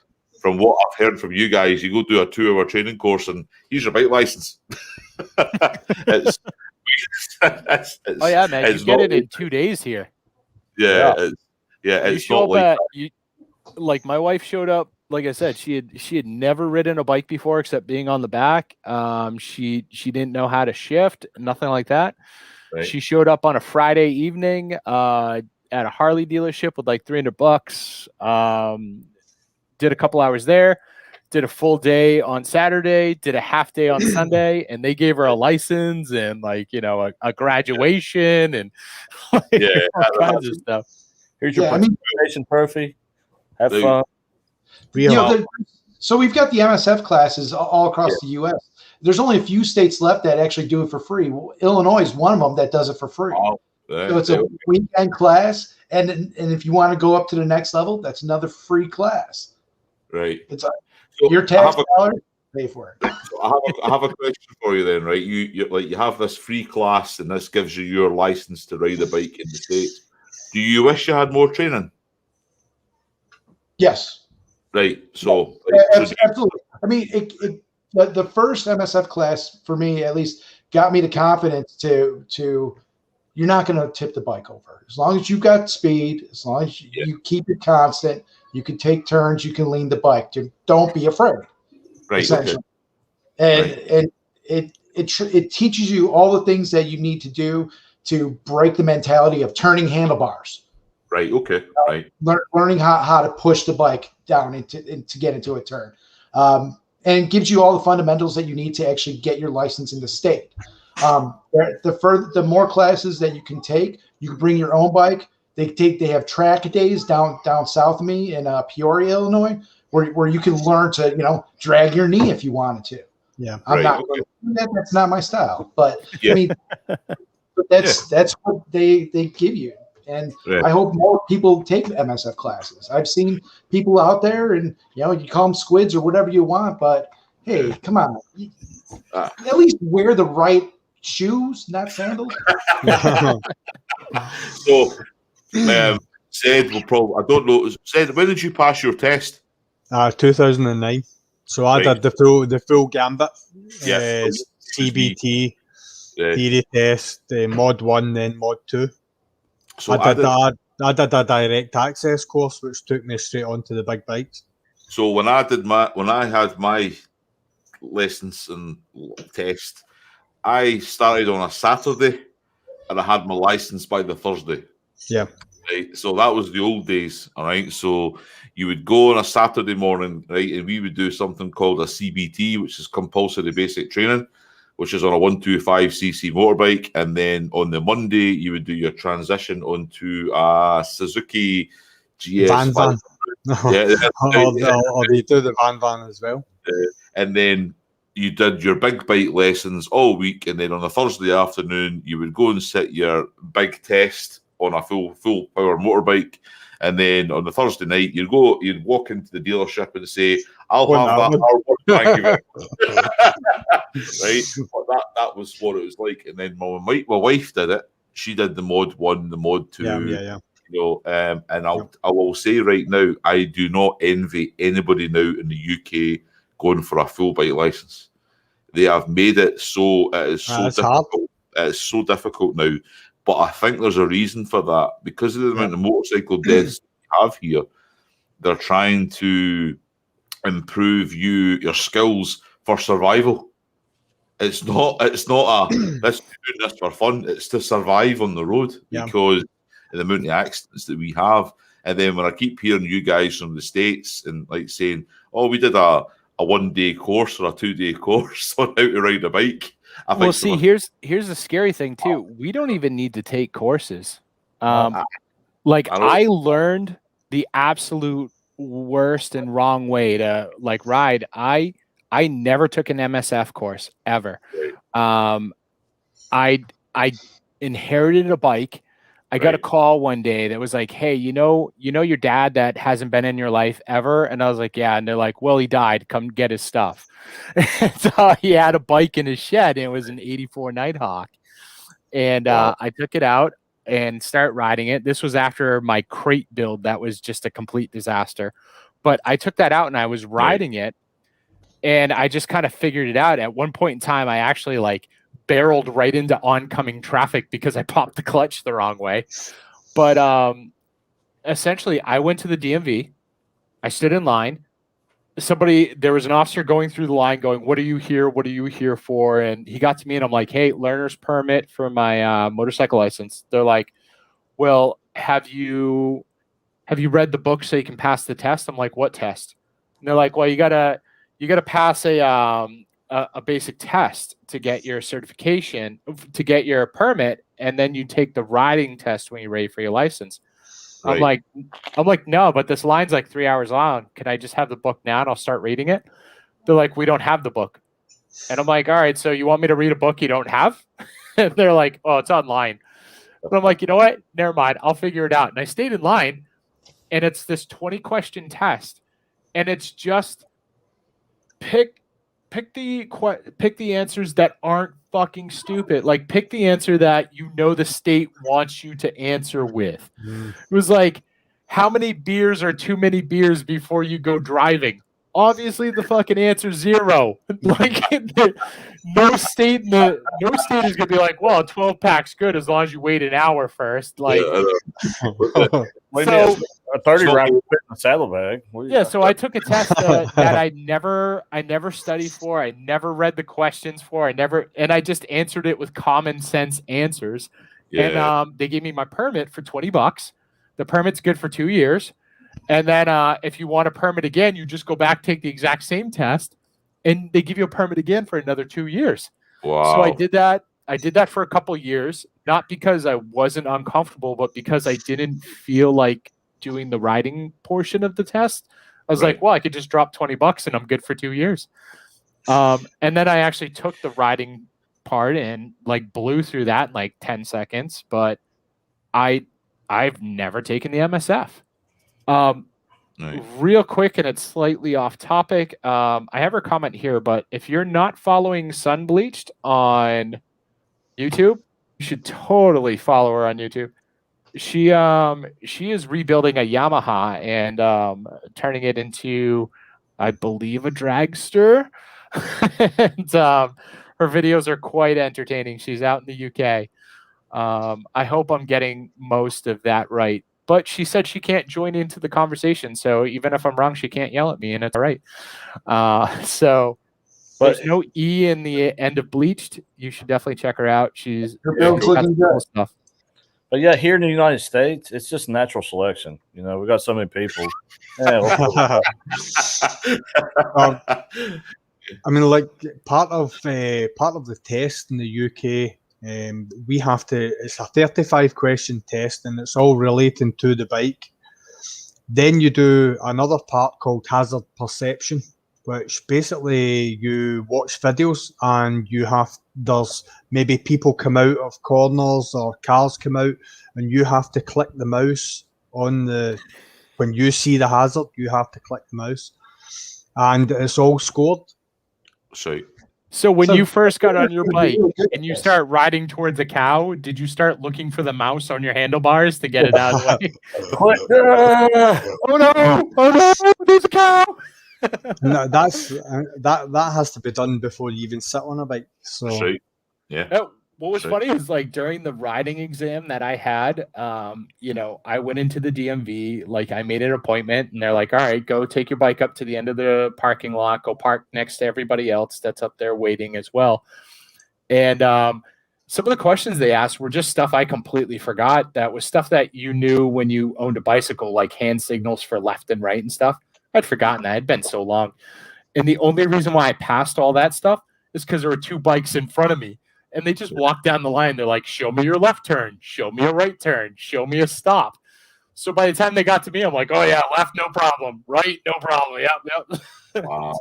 They do a thing here now in the UK called a high-speed swerve. It's part yeah, of your test. swerve test. Yeah. You guys should actually go on to YouTube because you can see a Mod 2 test getting done live, and you'll not believe what they actually ask you to do in this test. How fast you go when you do that high speed swerve? You have to. I think it's 30 to 35 miles an hour. You have to go through, and it's quite tight. The cones are set quite tight together, so it's quite a tight maneuver. We've got to do that in our test here in Illinois during the MSF class. So they'll do the Illinois test there, and you're in line with a bunch of people, and the guy in front of me did it, but he went to go swerve, and he grabbed his front brake. Right, yeah. And he went over the bike, and bike went flying. He went down, and everybody behind me is like, "Oh shit!" Yeah. I saw some dude show up in a full dressed bagger, and they told him to go, do a circle around a light post, and he started going around it and dumped the bike. And it's like, first off, why are you like taking a full dressed bagger to like your MSF? I see the guy still going, and I looked at one of the other instructors. I'm like, oh, does he get another chance? And they're like, oh no, he failed. He just wants to keep going on the test. I'm like, all right, man, have at it, I guess. Keep dropping your $40,000 bike. So when you mean he failed, does that mean he will never be able to ride a bike unless he passes that test? So what happens in the States is you get your permit. Yeah. The permit's good for 2 years. You're not allowed to drive at night, have a passenger, or go on highways. When you're ready to actually go for your license, and this is if you didn't go through the MSF course. Right. When you're ready to go for your license, you schedule at a DMV, and you go there, you go to the DMV. They stick you in a parking lot, and they have you do like circles around light posts and slow stops and signals. If you don't pass, your permit becomes invalid at that point. So somebody else has to drive your bike home for you. Wow. Right. And you don't get your license, and then you have to wait. I think it goes state by state, but in New England, you have to wait 14 days, and then you can come back and test again. The big problem there is somebody else has to bring your bike because you're no longer permitted to ride. Yeah, I get that. So with your New England state's license, do you have the two classes where you can ride anything less than like 50 cc or up to like 150? Oh no, man, this is New Hampshire. Like, you get licensed and you can ride whatever you want. You can strap a shotgun to the side and you're good to go. So because that's what New Hampshire does. In Illinois, I think if you show up with a 250 cc or greater, then you can ride whatever you want. There's this one guy that put out on Craigslist, hey, I got a 250 cc moped or scooter. Right. And you're allowed to take the test. And I you'll think get your it's license. out this way. I'm not sure how many cc's it is. I want to say it's under 100 cc. You don't even need a license. And a lot of people will actually get like mopeds that are like 80 cc's. And then they build up the engine and then take it out. Yeah, you can. I think it's 50 cc here in Illinois. But I mean, usually I tell people when they're taking the MSF course and stuff, get a bike where the wheels are close together. You know, it's so you can do those tighter turns. You have like a little bit more control. Get a small light bike. Like, fuck, get a Grom if you can. You know, guys. So what's that? So I gotta get out of here. Cool, man. Have a good one. All right. Take it easy, man. Yeah, and I'm actually going to be getting out of here too because I've got kids that'll be chomping at the bit for food. So fair enough. We're probably going to be wrapping up fairly soon anyway. I got to do my dad ski. Gentlemen, it was a pleasure meeting you all. Yeah, I enjoyed it thoroughly. I'm glad your first time in one of these streams, you decided to come do it at my crazy ass stream. Yeah. So. Love it. All right, guys. Cool. Take care. Be good. Hey, Charlotte. I take it. Oh my God, my face has just went like 3 times. There we go. Don't need to see a zoom up on that beard of mine. Oh hell no! I don't want to see that. So, you know, if you got not, you must have enough space on here for about 10. You got enough space here for 10 people? I think so. I wanted to get the cool watermark like you had, and then I found out I had to pay for that. Yeah. so I signed up for that for like Oh well, for a month. This is the big leagues. I don't know. I'll probably cancel it right after this and just get it like next time somebody drags me into like a live stream. Gareth. Yeah. I mean, I think and it gets me in trouble at the same time. Zed will probably agree with me on this one. The live streams are great. You know, it's like you're reaching out to there's like the two of us are from the Scotland. We're pretty close to each other, I would say, probably within 30 miles of each other. And then there's like you over there, and like, and I'm going to say it, Angryville. Right, I can't pronounce it, so it's easier just to do it like that. Massachusetts, man. It's amazing how it is connected everybody, and we all have this common motorbikes, you know. And the fact that we all have very, very similar opinions, we're allowed to be opinionated off what we believe in, but it's good to be able to share that, and people learn as well, you know. So the live streams are fantastic, you know. Yeah. I mean, like just the whole community in general is just fantastic, and I mean that's, you know, when I brought up Sunbleached originally, the way I found her was actually one day I was watching what the hell was it? A Shade Tree Surgeon video. And he was like, hey, I was watching this girl over in the UK who's like building her own like dragster. Go check it out. And I was like, all right. Yeah. It's something I'm guilty of. I mean, I don't know how many people on like who are viewing at the moment who really don't know who I am anyway, but it's like I got into motovlogging totally almost by accident.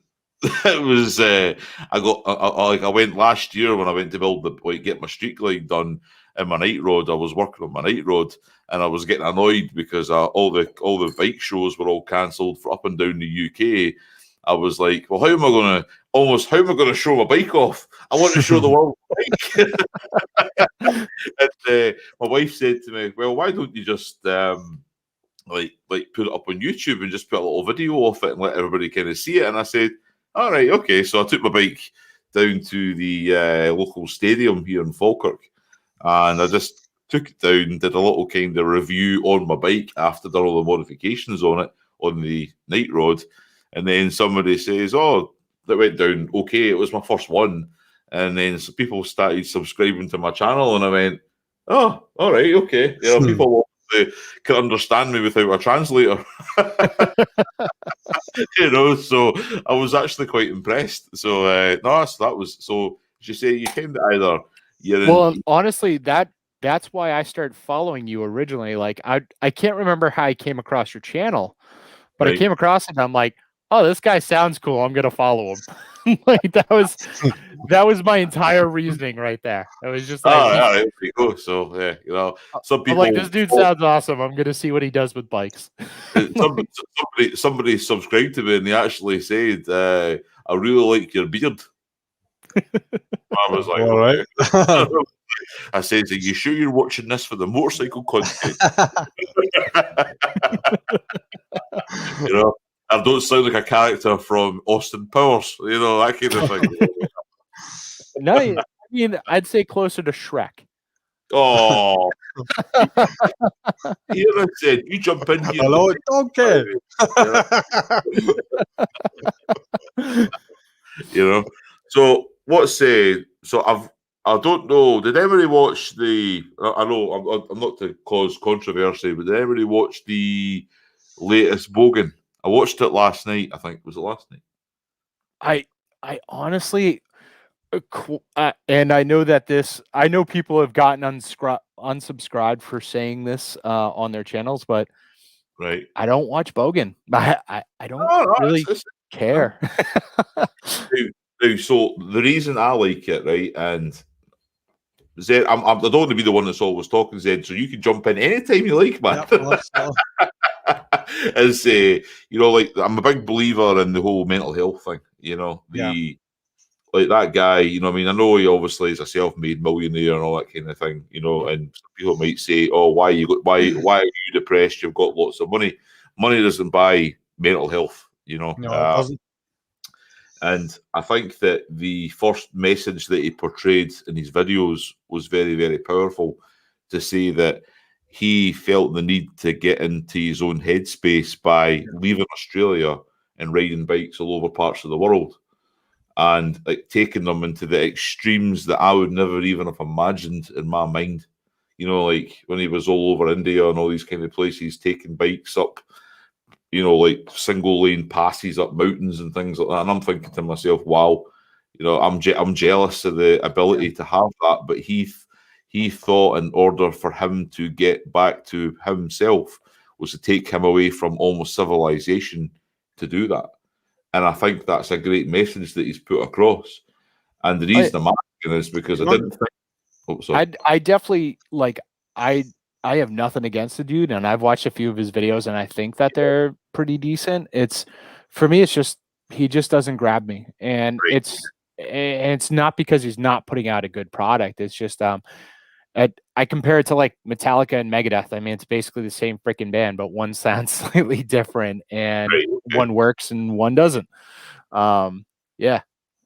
Like that's why I've never like I don't say anything bad about him. It's just that I don't watch him. He just doesn't grab me. No, that's fine. And I'm just saying that I think like last night's one, you know, what I mean, it's kind of got back on track again, and I really, really like it, and I really enjoyed it because it's more of the cinematography, exploring stuff, and it came back to like how it was, and I was really, really quite happy with that. I mean, he doesn't need to listen to anybody like me to tell him what to do, but as I said, I think it was you know, it was just really, really good. Salty and Sprinkles has a request for you. Right. Say, get in my belly. Get in my belly. No, you can do it. Apparently, this was going to be a popular request. All right, wait a minute. What's some of these other things? This is my swamp. Get out my swamp. Donkey. You got to just yell donkey. Donkey. What's up, Wibbly? Hey, how you doing? They're making me say lines from Shrek because the whole education that some of the Americans have is from Shrek or Braveheart. Hey, I don't want to hear it. You said your like knowledge is on New England is built off of Family Guy. Yeah, exactly right. You know what I mean? So I want somebody to start talking like Peter or Stewie or somebody like that from here. From Stewie has an English accent. That doesn't even work. It's an American trying to play an English accent, all right? Not everybody from England sounds like Stewie. Oh, Brian. Yeah. Oh, man. Wibbly, is this your first live stream too? Yeah, totally. So what got you into motor vlogging? Why are you here? And tell us about your channel. Well, I'm here because Punkster mentioned it. And then I think you added me on Instagram. Sweet. So I just came through from that. But just trying to think. Like I did a run last year from Land's End to John O'Groats on my bike. And I bought a GoPro in order to do it. And it was for prostate cancer charity. and we rode from Newcastle in the northeast of England down to Land's End, up to John O'Groats, and back in 4 days. I did that on my Sportster, and it was nearly 1,900 miles. So I bought my GoPro in order to sort of vlog that, and it's just gone from there. Really, I've quite enjoyed just making a few videos and that, and yeah, that's about Very it. Really. Cool. I think that sounds probably how most of us get into it, isn't it? You know, accidentally somebody buys you a GoPro for Christmas and goes, "Ooh, what do I do with this stuff?" You know. So I'm gonna throw it in the chat real quick. If you guys are not following Professional Monkey, he just put out a video today where Custom Dynamics is giving him if you comment on that video and you subscribe to his channel, he's going to be picking one person in a week to get some lights from Custom Dynamics. So if you guys possibly want to win some free shit, go see him. Do they do international package deliveries? I don't recall him saying they're only delivering to the lower 48, so I'd say let's make it challenging for him. He did say it's like you put in the year, make, and model, and he chooses the winner and then sends your contact information to Custom Dynamics. So if you guys get Custom Dynamics across the pond, you should be able to get the lights. All right, okay, cool. I'll have a little look after your live stream. Just thought I would share and some of the wealth and all that stuff. And I'm quite keen on making my bike look like an extra from Blackpool Illuminations and and going past everybody. I'll overtake. I mean, you're already different than everyone in the States who are trying to make their bikes look like knockoffs of Sons of Anarchy. So. Well, he's all are, aren't you? Yeah. No, totally. Yeah, we'll check that out. I actually think I've seen his channel pop up on my recommendations, but there is so many. There are. I mean, I don't have hours in the day. I mean, to look at everybody's stuff, I always, if I'm going to sit and watch anybody, and this is my promise, and I think everybody else is the same. If I see a video and I'm subscribed, I'll watch it from the start to the end because I know how important it is and how much time and effort's put into these videos. All right, the editing, the audio, the time it takes to go out and actually do the thing, and then sit and upload it onto YouTube. I think everyone needs to be appreciated. If you're going to subscribe to somebody, you watch that. Clearly, you've never watched one of my videos. I watched your Scottish accent try and take on me, and I was like, "Oh, really? Aye." That's your paintwork. I thought I'd be able hands on you, big. I've heard you say, "Oh, why do you own a Harley?" so many times. I just figured I'd be able to nail it. I know obviously everybody wants to hear me talk like Shrek tonight, but this is how I normally do talk, so we're all good. The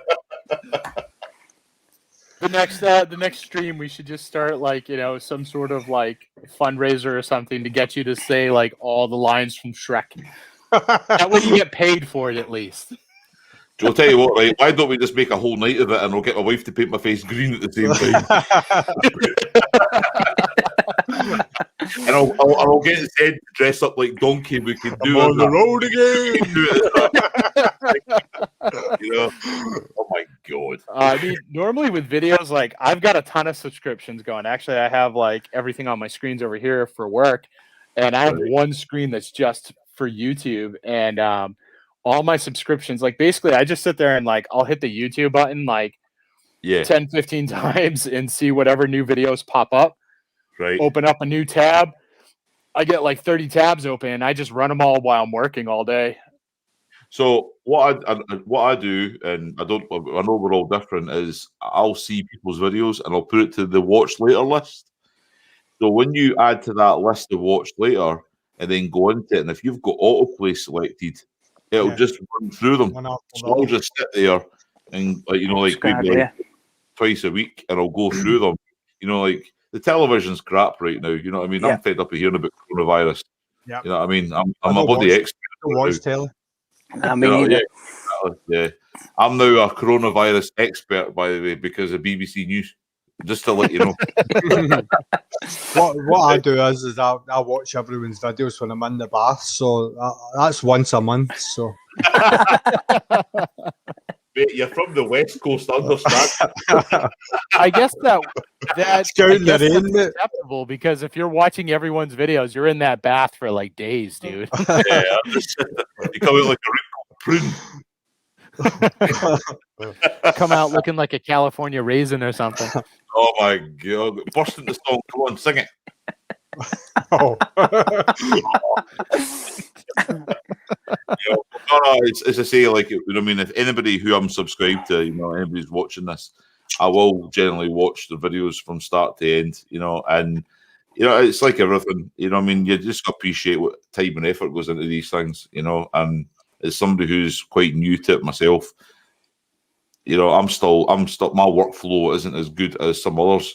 It takes me hours to do these things, and Yeah.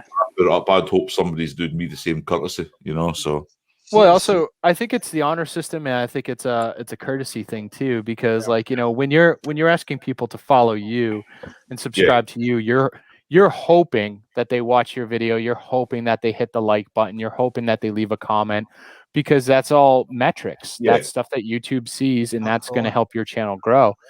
And I think part of that is, you know, again, is like, yeah, they're doing that for you. You really should do that for them as well. And there's channels out there that I definitely find frustration with, and you know, I'm not going to call any names out, but I feel like they take out way more than they're willing to ever give back to the community. Okay. And I always find that very, very frustrating. So yeah, I know, I understand that. Yeah, you know, I would rather be involved in the community, you know, and follow everybody who, like, you know, you know how you get the sub for sub thing, subscriber for subscriber, right? oh, I don't even bother those. I don't agree. I don't agree with that. I really don't. Yeah. You know what I mean? It's like, I'd rather, if somebody doesn't want to subscribe, I'd rather somebody just didn't. If they're not going to watch my stuff, you know what I mean? I don't like him. I'm not going to subscribe. One of fine. the best things. One of the best things that YouTube did was take the sub off the live chat. As far as I'm concerned. Is that what happened? Yeah. Because before you could go into a live stream, just sit sub, hoping that people would sub back, and obviously they've watched the algorithm and they got rid of it. Yeah, that's right. And I think it's like, you know, if somebody subscribes to me, and I'll be like, that's cool, thank you very much. You obviously like what you're seeing on the channel, kind of thing, right? And then if I go onto their channel and I go, right, I don't really like what they're doing. You know what I mean? It's not really my thing. You know, I'm not going to subscribe to them just because they subscribe to me. I'd rather just say, well, I'm not going to, because it's not really my thing. You know, and I'll also look at it, and I'll try and figure out where they are as well. Because, like, I mean, I know for myself, like, you know, just like you, I'm still very new, and I still make a lot of mistakes in my videos. Like, I go back and watch my videos and go, oh, what the fuck was I thinking? And you know, I try and improve on that. But I also, you know, if somebody subscribes to me, I'm generally going to check out their channel, and at the same time, I'm going to look at some of their older videos and some of their newer videos, and just be like, okay, are they progressing? Are they improving? Are they really trying? I mean, like, one of the first people that ever subscribed to me, he's no longer a YouTuber, so I don't even mind saying this because he's probably not even watching. Right. But I used to sit there and just be like, what are you doing, man? Because he'd put out like a video that would be fairly decent. And it's like, cool, you're finding your footing. That's awesome. And then the next video was like, he actually went off on a rant about sub for sub, and he's like, fuck everyone, I'm not subbing on anything anymore. and then his next video is 2 hours long, and it's just wind noise of him riding and following a group of people in bad lighting. And he ended up like canceling his channel because he couldn't get followers. And I'm like, dude, you're all over the map, and half of what you're putting out is horrible. Yeah. So I'm going to throw one in here, right? And I'm between the four of us on this panel right now, and maybe everybody who's watching, I'm not sure. See if I'm subscribed to somebody, and I see, and I know, and I've like, you know, for example, like I've got to know a couple of the guys right now. I've got to know Zed a little bit. I've got to know this Massachusetts man here. I'm not too sure. I'm not you well enough down here yet, you know. But what I'm saying is, see if they put a video out, and I said, oh my god, that was a bit. You know, I'd be like, I'd message them and say, you know, I'd be honest as a friend, respectfully, online friend, and say, right, guy, I enjoyed your video, but I think maybe like your audio was a little bit cackly. You know, maybe you need to adjust your clipping and your settings, or your visuals, or your ISOs need a little bit adjusted. And I'd rather be that guy. I'd rather be the honest asshole. Yeah, you know, I appreciate that. But you're not even 100%. being an asshole when you're like, you know, you're offering like, you know, some sort of criticism like that, where you're helping them. Yeah. And I mean, a lot of times, like, I think a lot of us too, we can be our own worst critics and stuff. So it's like, I'm always like open to some, like, you know, you guys want to DM me and be like, hey, that's not so good. But if you, why not try this? 9 times out of 10, I've probably already come to that conclusion, but I'm perfectly fine hearing it as well. I actually have, he's not on here now, but there's Riding Dad. He puts out some really fun videos, and I really like him, and he's really entertaining. And I guess he's been missing the fact that a lot of my humor is like, it's a dark sort of a downing sense of humor thing. So like when I was putting out a post where it was like when I put out my, hey, I just reached 150 people, and I was like, come see what tens of other people are like talking about. Right. I'm kidding. I'm not depressed about this. I'm not like, I only got 150 people. To me, it's funny to say, like, come see what tens of people are talking about. Yeah. He had messaged me, and he's like, oh, hey, like, don't get down on yourself. You're doing a good job. And it's like, no, man, I really am having a good job. That's just, it's my sense of humor. That's how like I joke around. That's like, you know, 9 times out of 10, I'm like, hey, instead of going back to work, stay on the toilet a little longer and watch my video and like stuff like that. Let's not admit that, okay? But it's just, That's how we're in the toilet and we're in the bath, so it's but it's always just, you know, it's always just like, that's my humor. That's my sense of humor. You know, I feel very good about, like, you know, what I'm doing, and like I've said it before, you know, every video is not an amazing video. Like I think we can all agree to that. With our channels, I think YouTube's an evolution. It's an it's a forever evolving thing. I mean, I really don't pay attention to the, like, I have the YouTube, the YouTube Studio, YouTube, whatever. I have the YouTube Studio app on my phone, and it tells me, like, you know, all the, like, the views the videos had and all that other guff that's on it. And I got all the Tube Buddy, I think it is. Tube Buddy, and I got quite focused on it, and I started getting annoyed, and I thought to myself, wait now, this is taking the fun out of this. I just want to go on, like, I just go refreshing it.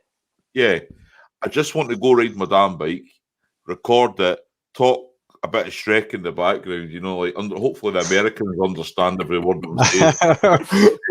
Kind of thing, right? Did you say you were Shrekking your bike around? Exactly. So that's what I'm saying. This is the kind of thing with the tolerate, you know what I mean, on a weekly basis. And you know, and then all of a sudden I was like, wait now, my priority here is to go out and ride my bike. Yep. My life now, what I've chose to do is to share that experience with somebody for 15 minutes. Yeah. And if that 15 minutes is not appreciated, then that's fine. Just carry on, you know. But I shouldn't be stressing over that 15 minutes. Yeah. Yeah, definitely. It should be fun. It should me just saying, I'm having a great day. I'm riding my motorcycle. You know, that's it. You know, It shouldn't be, look at the lightning bolts I've got coming across my video. You know, you know, and that's what we're resorting to doing now. You know, when I'm watching some YouTube channels and their cinematography is amazing. I'm so it's like jealous. watching movies. Yeah, I know. I'm so jealous of it. But the thing, what I want is, I want a story. You know, I want a start, a beginning, a middle, and an end. You know, like, what are you doing today? Why are you doing it? And what was the conclusion of your day? I got up this morning, I rode my bike for breakfast, had a little chat about the roll and sausage that I had for my breakfast, and I rode home and I had a good day. That end. I think I'm gonna do a video sometime this spring, because I know like you've mentioned before that you want a story, you like a story and all that. I'm just gonna do a video where I like read Green Eggs and Ham just for you. I think you should send that to right. So I'll just mount up like a Dr. Seuss book, right? My handlebars, and I'll go for a ride, and I'll just read you a story. I totally, but as I said, it's like, I like Zed's videos because he goes over parts of the West Country in Scotland that I don't really go to very often. You know, I watched all his, and I think to myself, I recognise that road. That's been a few years since I've been there. Yeah. I'm going there next summer. You know what I mean? That's what I do. Yep. You know, like, I've been at the States for a few times. I go down to England quite regularly. I go everywhere, and every time I see these guys on their motorcycles, the first thing I'm thinking is, I'm putting this up the data bank. I'm going there myself. Yeah. You know, and that's what I get quite a lot of people from America actually talking about the videos from that area, because I don't know whether the hedge lines and so on and so forth, just like the scenery that they're seeing, they're like, oh man, it's really like it. Where are you guys based? And don't say Scotland. I'm Paisley, just outside Glasgow Airport. Yeah. I'm just outside Edinburgh. Right. Okay. Cool. So I'm salt and vinegar, and Gareth's salt and sauce. That's on the fish and chips. Yeah, Salty. I've seen a few of your videos where you got your kid and stuff, and it's. I don't know why anyone's complaining about it.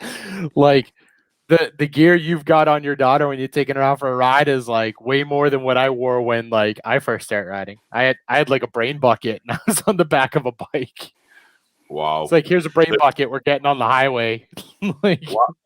Last year, when my wife and I were at a Daytona, there was a guy who rode past me on a sports bike wearing a tank top, like a t-shirt, like sleeveless t-shirt, shorts, and flip-flop. I think that's the Florida dress code for everything. I just don't get it, because I've always said dress for the slide, not the ride. Yeah. I know it's hot, right? I don't really care. You know what I mean? Your skin's once only. It's a one use only, you know? So that's the guy who would buy the bagger that has the a tap out t-shirt and the Axe body spray and the Nickelback CDs in the road case.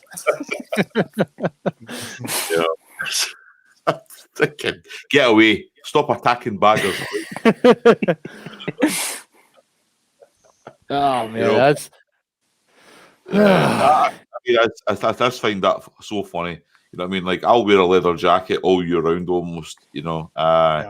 And my sweat is pouring out of me, even in Scotland. But the thing is, when I go off my bike, I mean, I think we had this discussion on my last live stream last week. But when I come off my bike, or like, go off my bike, the first thing I think to myself is, I'm glad I had my stuff on.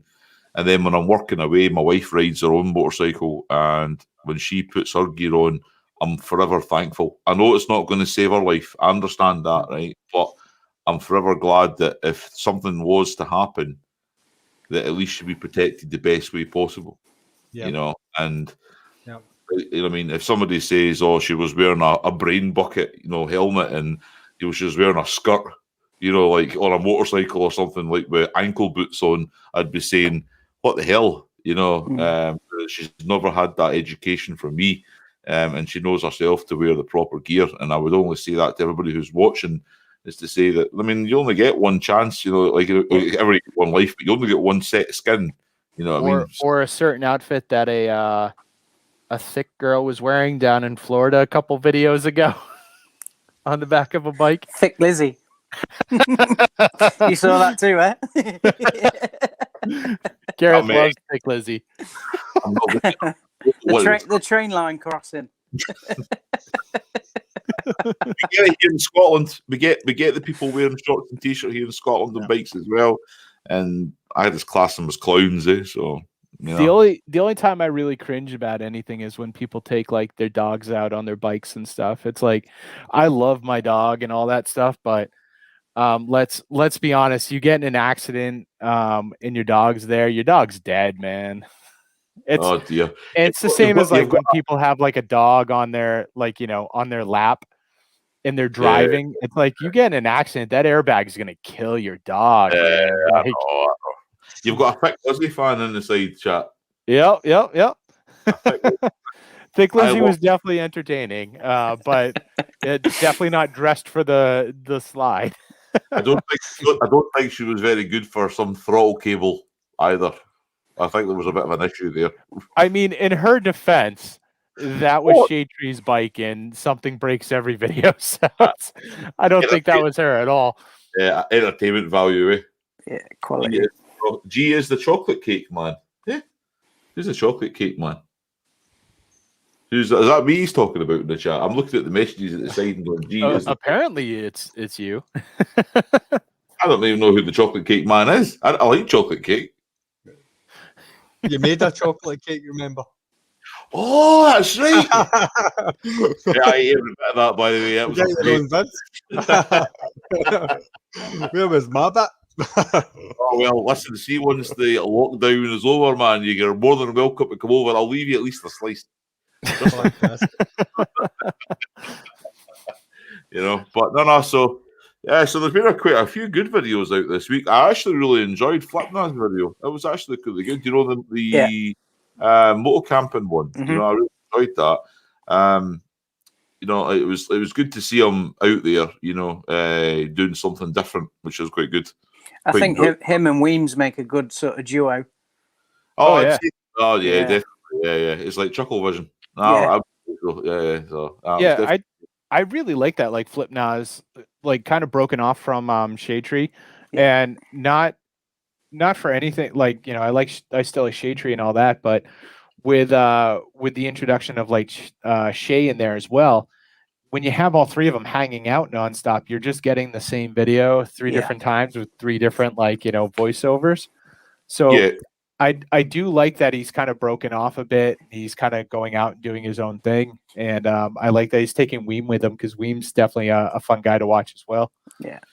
Yeah, I mean, it's quite a fine art. You don't see a lot of that anymore. You know, building a chopper from scratch. You know, like that guy's building up Triumph frames and putting peanut tanks on bikes. The Dave Mann bikes. Yeah, exactly. You don't see that, you know, and I'm telling you, that's why you got to watch Sunbleach's channel, because she's learning how to weld while trying to figure out how to build her own bike. That's amazing. You know, it's awesome. It's a fun watch. It's like, oh, hey, I need a battery cover. Well, time to figure out how to make one. That's true. The bikes I've seen don't even have them on it, you know.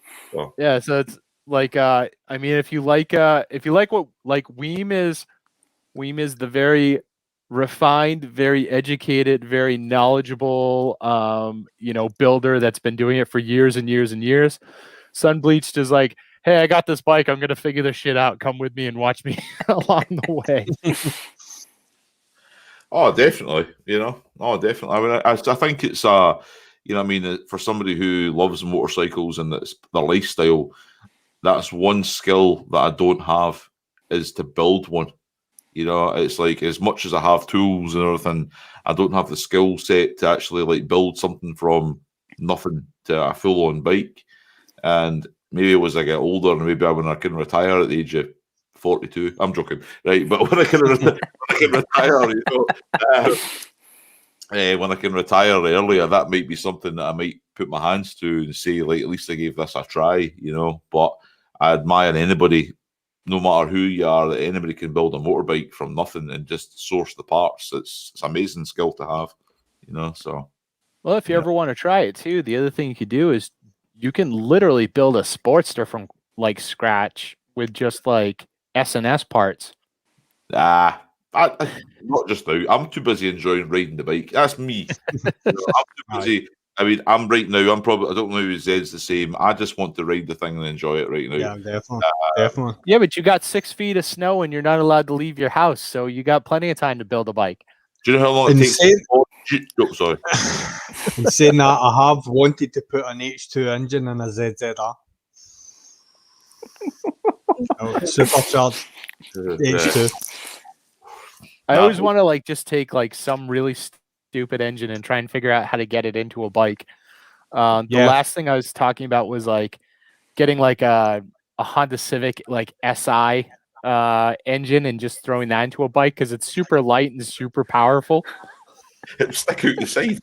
I've seen the bikes with the Corvette engine. Oh yeah, yeah. I've seen them, and they're just Is that the Boss Hog?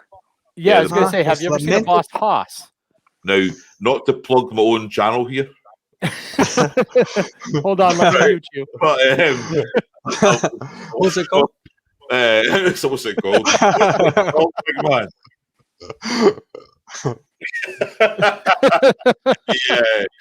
Yeah, that's why it's there, so I can point at it. You know what I mean? Anybody if you see me subtly doing this, that's like the only thing that you can point at where it doesn't take 5 tries, where you're figuring out the orientation on the camera. Listen, it's not even you; it's me too. Like every time, I'm like, oh wait. When I was at Daytona last year, we only put the video out just a few weeks ago. It was the V8 powered. Was it that was the Corvette engined Harley's the bikes that we were looking at, and the guy goes to me. I was standing there on my GoPro, you know, like the good little vlogger that I am, you know, and he goes, he says, "Oh, it's only a 427," and I just looked at him and I went, "A what? A 427?" And I was like, "Pardon?" You know, and he goes, "Oh, it's a Corvette 427 engine that's in this motorcycle," and I went, "All right. Okay, was like a 1.6 not big enough?" Well, have you ever seen the Tomahawk? It was literally, it was a Dodge Viper engine with wheels and handlebars on it. Man, they like if you ever get a chance, just Google like I think it's called the Dodge Tomahawk. Right. Okay. It's supposed to be a motorcycle, but it has like 2 thin wheels in the front and 2 in the back because they put the headlights in the middle of the wheels. Oh, nice. Okay. It's supposed to do over 300 miles an hour, but apparently you can't hold on at that speed, so they can't tell for sure. I'll pass. I would love to see him take like the Dodge Demon engine and make that into a motorcycle. Oh my god! One of the bikes I was really impressed with, it was actually on Jay Leno's website, and it was the Y2K. Yeah. With the Bell Jet Ranger engine in it. That's just like he was telling a story. He was sitting at traffic lights, and a young guy in a Honda Civic didn't realise that it was a jet engine at the back, and he didn't have the heart to tell him that he was melting the bumper. That'd be fun. That's brilliant. You know, it's like I haven't really had the experience yet to ride, like being out on my bike on the roads that much since I done the upgrade. But when I rode it for that whole 10 minutes, and I'm sitting there with that cam in it, you know, and I'm like, you know, when like the bikes are looking at, like other bikes are looking at me and going, "Oh, that's just a big, loud, slow Harley," you know, and I'm thinking to myself, "As I." I'm one of these guys who really just wants to go buy a plastic bottle of like Coca-Cola, paint it blue, and put like hand paint NOS. You know, on the back. Pull up alongside with a really fast car and go, "Dare you?" You wouldn't even have to do that in the States because they sell an energy drink called NOS that looks like it's in a little NOS bottle. They Problem won't sell solved. that because of the high caffeine content. They will not sell it in the UK. So there's your answer. See, the UK, like, I don't. It's weird. You guys like care about your people. we just don't give a shit. Listen, man, this is the land of the deep fried Mars bar. No, so you've never truly seen the United States then, because like I lived in North Carolina for a while, Right. and I went to one of their fairs. There was shit deep fried that I didn't know you could deep fry. There was stuff they just gave up deep frying shit, and they just decided to make like deep fried Coca-Cola, which is they take Coca-Cola and they mix it into batter instead of using water, and then throw the fucking batter into the deep fryer, which means they gave up putting shit in the middle. Just like, you know what? Fuck it. Dear me. Was it? They have a thing called hush puppies, which are just deep fried fucking balls of dough. Oh my god! So they're like, let's get rid of anything that has any sort of like nutrition and just go straight to the thing that everyone wants. I was in the first time I experienced this. I was down in, was it Leeds? Went into Leeds, and the guy, and I went like down at like the UK and England, and I went in and I said, "What you?" He says, "Oh, look at the menu," and he says, "I can deep fry a pizza for you." Sounds about right. I went. They deep fry Kool-Aid, man. Like I've seen Kool-Aid deep fried. Right, but here's the thing, right? Why on earth you get a pizza, which is pretty bad for you anyway, right? Let's face facts here, okay? We're not calorie counting if we're going to eat a pizza, and then you want to cover that in batter, throw it in a deep fat fryer, and then say, "Here, have an extra 5,000 calories." Just in case the other 5,000 calories was just not enough today, you know. And I find no wonder I'm struggling to get into my leather jacket at the moment. I can't. You know, I can't remember what state it was, but I want to say it was Alabama. At one point in time, was voted the most unhealthy state in the country. Wow! And their response to that was they threw a fucking parade for being number one in the country. Wow! Right? Okay. It's almost like was it the hot dog eating contest that I've seen on the TV over there. Yeah, I don't know if I'd ever want to be the champion of eating like the most hot dogs.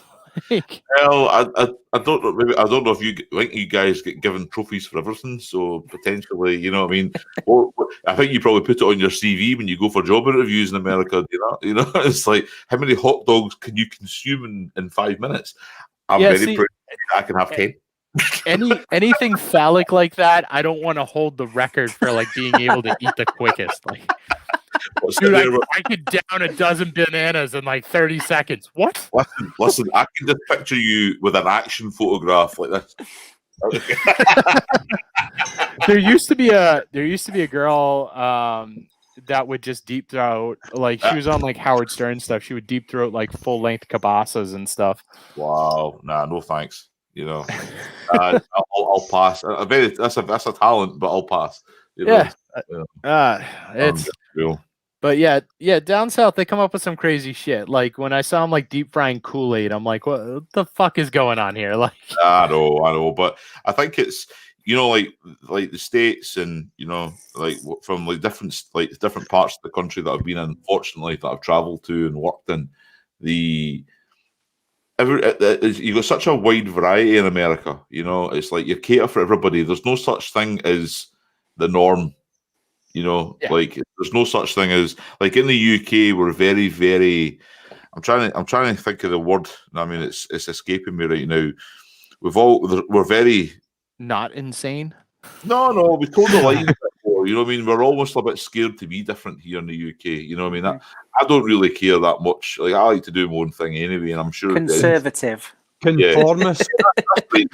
See, you guys have conservative, and then in New Hampshire, we have a politician that runs every 4 years called Vermin Supreme, who shows up with a giant rain boot on his head. Oh, I've seen that. And promises everyone a pony if you elect him president.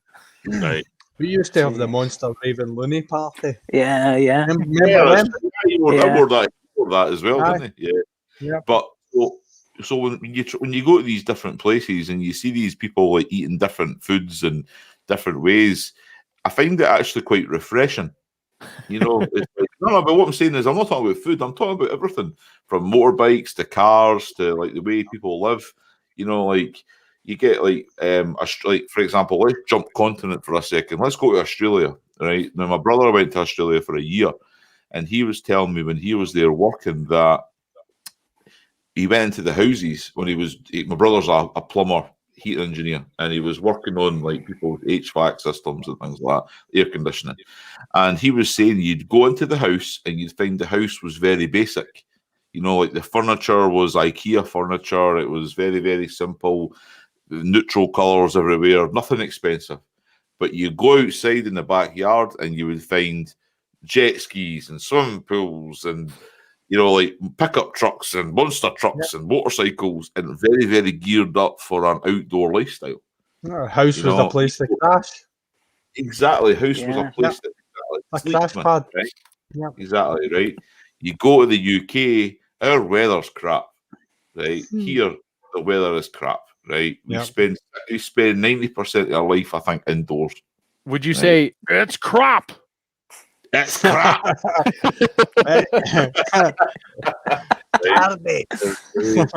You know, and that is how we live. And then, so what you'll find here in the UK is most of the people spend a lot of money on their houses and interior decorating because we spend most of our time looking at four walls. Yeah. Right.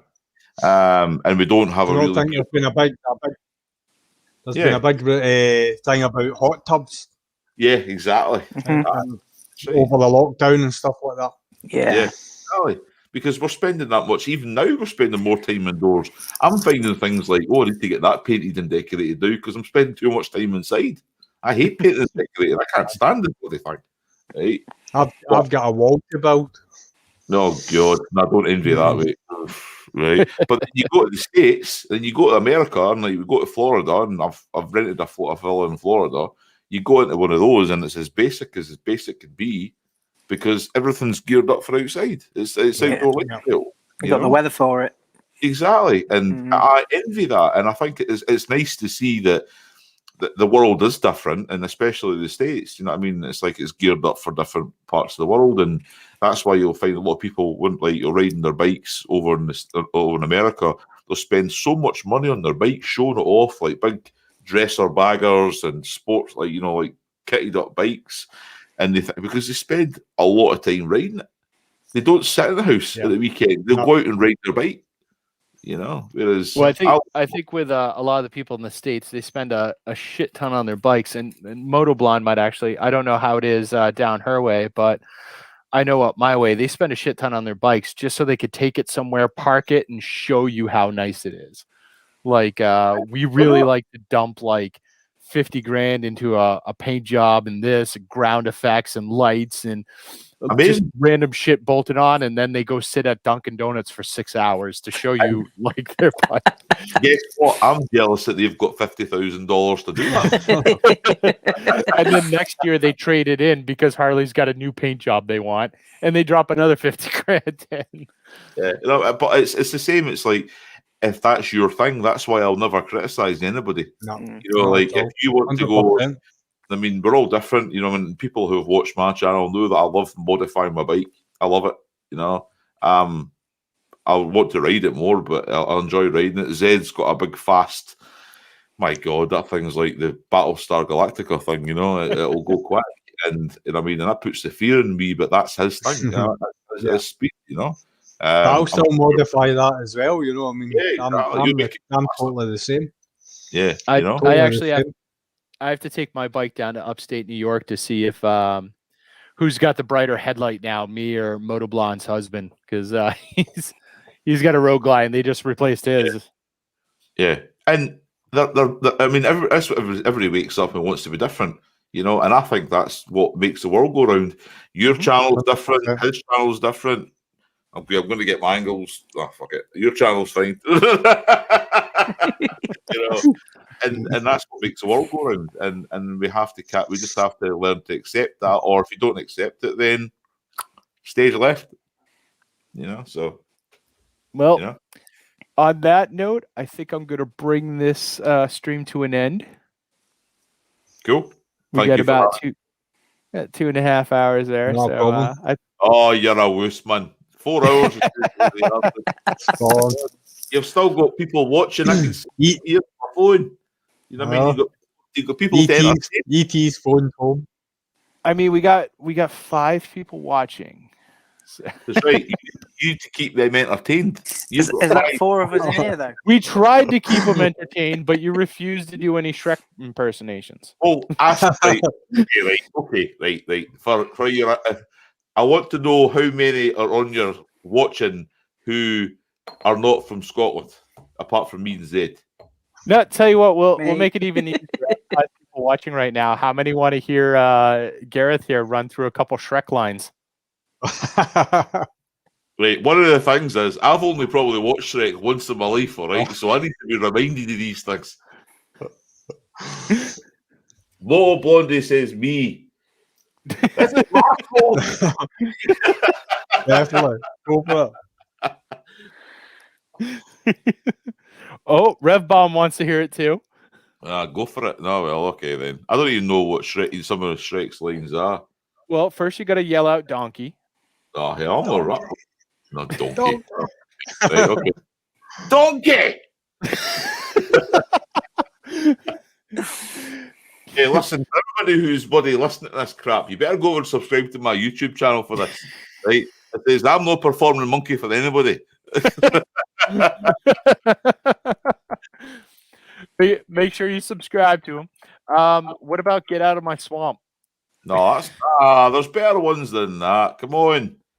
Look, go through surely there's better ones on. There's how many? There must be about 40 Shrek movies by now.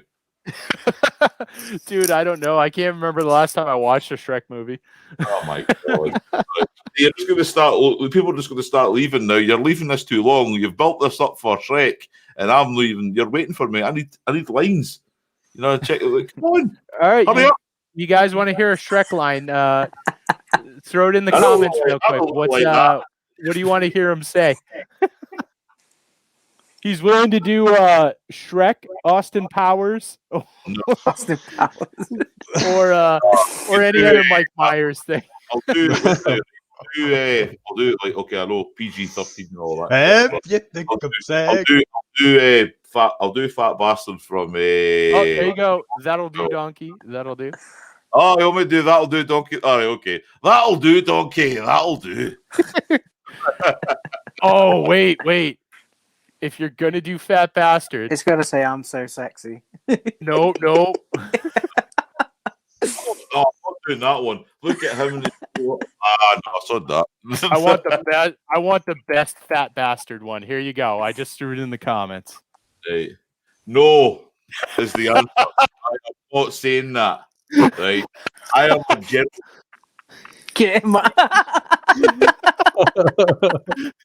Right. No. Oh, you need to spout. I've got an audience now. You know what I mean? Donkey. I'm telling you, dude, you could just do a live stream of this and you would have like so many hits. You would probably you would end your live stream with 10,000 subscribers or something. No, I know. Listen, I know that, but they're actually watching me for my amazing motorbike content, or they're watching it for my donkey impression. Why not both? Why not both? Right. Wait, now there is more than one Scotsman in this room. There's a bloody Glaswegian below me. Yeah, but you got that very baritone voice that Shrek has. Well, listen, I hate to admit it. You know what I mean? They don't realise that Shrek was actually modeled on me without the green. And Zed's been very smart in his approach to stay as quiet as possible so as not to be targeted. Absolutely. I do believe Rev Bomb has a request though. Well, get in my all right then. Get in my belly. You know. I laughed so hard. Wait, he's got a follow up. Rev Bob, listen, man, right? I said, I thought you were my friend. I'm not having this shit. No, there's a few funny lines in there that I used to do, but I actually did more of the donkey ones. I actually prefer sounding like a Scottish donkey than sounding like a Shrek, because Shrek's ones are quite difficult, you know what I mean? Because you can tell it's an American trying to talk like a Scotsman. You know what I So mean? you And that's- decided that you're better at impersonating Eddie Murphy? Aye, basically. Eddie Murphy's crap. You know, no. I can't. I've watched that Shrek movie once or twice in my life, you know, and it's not one of my ones that I've picked up on. I mean, a Scottish troll, you know. Are you actually looking up lines for donkey in that corner? You got No, I'm paying attention to some work stuff at the same time. So. all right, okay. You know, but no, as I say, it's quite good that, because one of the things I have noticed is that YouTube has allowed, you know what I mean, like the whole lingo thing, you know, like before, years ago when I used to go to the States and I was younger, a lot of the Americans would be like, what did he say? What did he say? You know, now it's like, everybody's watching Shrek and understands us perfectly. You know, or does the best Sean Connery impression, you know, that kind of Smash man.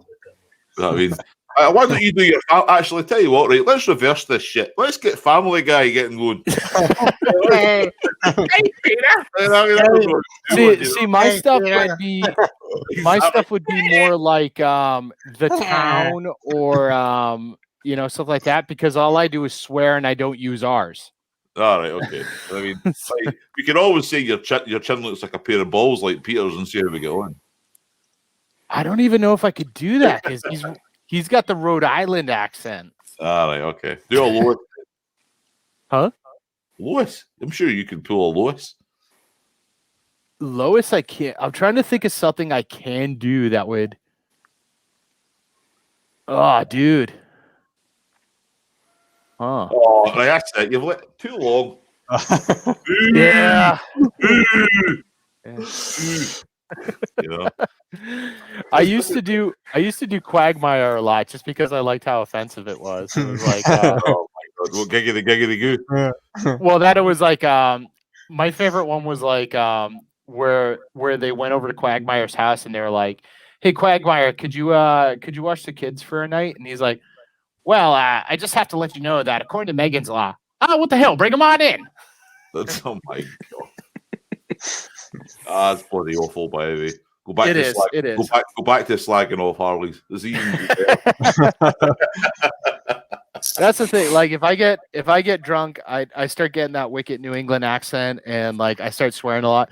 I used it a lot more when I was in North Carolina because when I was down there, I'd be at a bar or something, I'd be drinking, and I swear to God, like there was a couple times I was in like a bar and somebody'd be like, "You talk funny. Where are you from?" And I'm like, "I'm fucking talk funny. You talk funny. Have you fucking listened to yourself? You sound like a fucking dumbass."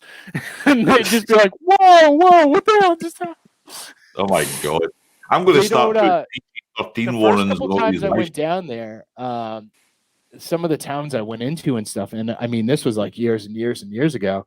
They really did not swear a lot. They're like there wasn't as much internet, I guess, going on, and so I actually went to Roanoke, Virginia, to visit a friend, and we to play like laser tag, and they brought us all into a room. It was us, other families, all this stuff. We're sitting in this room, and this girl's going through all the instructions, and she's like, "Don't do this, don't do this," and she goes, "And last thing, no cussing. Any questions?" And I go, "Yes," and she's like, "What's up?" I go, "The fuck is a cuss?"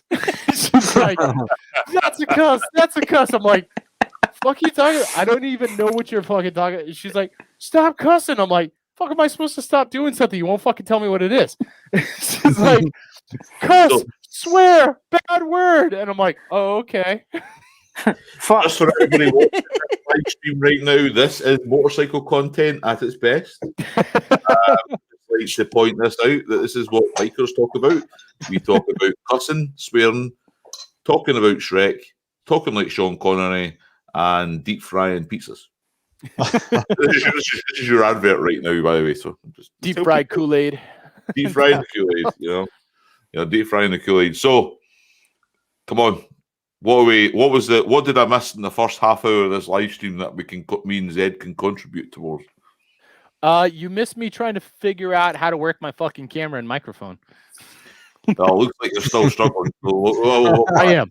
I have this headset on because I have no fucking idea what I'm doing, and this is the thing that got it to work where I didn't have all kinds of echo and feedback. I had to add a webcam because as soon as I plugged this fucking thing in, my onboard camera stopped working, and okay. it was just one giant shitstorm. And the whole time I'm like, fucking Gareth. He's like, oh, go start a live stream. He said it'll be fun. He said. I'm all about the community, man. Right? Nothing worse, absolutely nothing worse than an echo. Oh, I know. Feedback. I'm still thoroughly convinced that, like, so for those that are still watching this, I'm doing this because I want to contribute. And Gareth had asked me a few times, when I was going to do a live stream, and I knew nothing about like really live streaming and stuff, but I was like, well, I don't want to be the guy who's not like contributing and stuff. So I'm like, all right, I'll contribute and all that shit. And so I scheduled this, not knowing that there's like this unspoken fucking thing where I'm supposed to go into a group chat and tell other people when I'm planning the schedule. Oh yeah, that's right. You've got to go in and tell everybody. And then this shit over here fucking throws me under the bus in the group chat. I'm all about the love. I'm all about the love. They're like, oh, I guess I can't have my normal day because this jerk over here fucking stole it from me. And I'm like, what the fuck just happened? And I was at work, so I didn't even catch the beginning of the conversation. I came in towards the end. That's right. I just called you an update, and that was it. I was like, I was under the impression that I was just supposed to drop into this spot, that this was like cycled in and out. So so then I defuse that situation, and then I'm sitting there trying to live stream, and my live stream just starts blowing up left and right. Like mic's not working, camera's not working. I'm like, that fucking Gareth. Right. At this very moment in time, I'm actually really disappointed. I've got two people on this panel right now looking like call center rejects with their headphones on. Right? I've got Zed looking like a 14-year-old gamer, and I've got this guy here looking like he's the online help from Walmart. Like trying to say like where your next part. With the headset going, hello, how may I help you? It's like, damn, get with the times, man. There's like these things called microphones that you can sit here and you can animate yourself, hello. Well, that's the thing. So the last couple live streams, I've just used my Mac's onboard mic and camera, and I've been fine. Yeah. First time I try and run the thing, I've got this fucking feedback, this echo, my camera stops working, this stuff. And like the whole time I'm just sitting there going, fucking Gareth. It's the story of my life. Everybody wakes up in the morning, has a bad day, and the first thing they say is, fucking Gareth. I believe it. I'm sitting there, I'm like, that motherfucker put on his Yankee hat and he was like, how can I make this dude's fucking life suck? I'm all about the word. I'm all about the sharing, man. This is how we all grow. We grow together. And I'm all about this growing together. As I said to you in my last video, I said, I'm all about the community. And I'm trying to help the community. I'm trying to help you. Do you want to talk about this? Great, you've become my therapist. Oh God, right. Well, if you pay me at least $10 an hour, I can do that. So it's funny that Motoblonde mentions you mentioned the part where you got called Yankees in Virginia. I got called a Yankee all the time in Virginia and North Carolina, and I used to snap on people when they did it. Wow. Like they would be like, "Oh, you're a Yankee." I'm like, "Hey, call me a fucking Northerner. You can call me like a Bostonian. You can call me a masshole, but don't ever fucking call me one of those pinstripe dickheads names again." Hey, it's PG-13, mate. Speedy. No, this is mine. This is mine now. It's rated R. Your subscription. That's all. Think about the children. Just I'm trying to think make about sure the that you're family friendly. You know what I mean? You go to motorvlog, be family friendly. Tomorrow I'm gonna go on YouTube and they're gonna be like, "Yeah, we watched your video. You're not allowed to make videos anymore." Yeah, that's it. I mean, you've just been officially strike due to the issue of being a Yankee and swearing. You know. Oh, definitely. I think, as I say, these live streams are brilliant. You know what I mean? Between like myself and a few Zed, I think there's one on tomorrow night as well. Zed, am I right? Yeah, the basic bikers.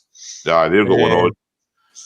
Military biker ones are good as well. I've done a couple of them. Absolutely. They're really good as well. I've been drunk in a good few of military bikers. So I think the first time I met you, I had a bottle of Buckfast down you. So I did.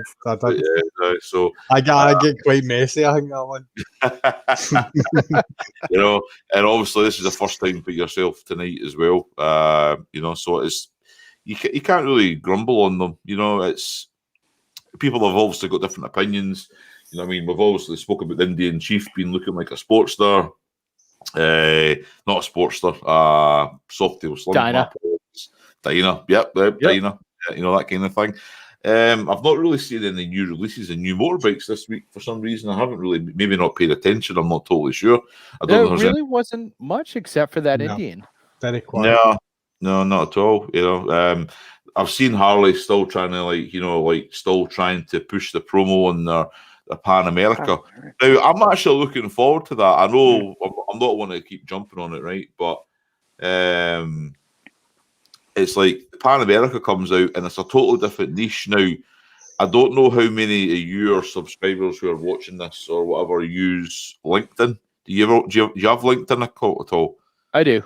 Right. So I've got like a business LinkedIn thing here, like from work, and I watched the CEO's recent release of Harley, talking about, you know, like how they've got the shares, you know, like the actual people who are now working for Harley now own a part of the actual franchise, or the brand, so to speak.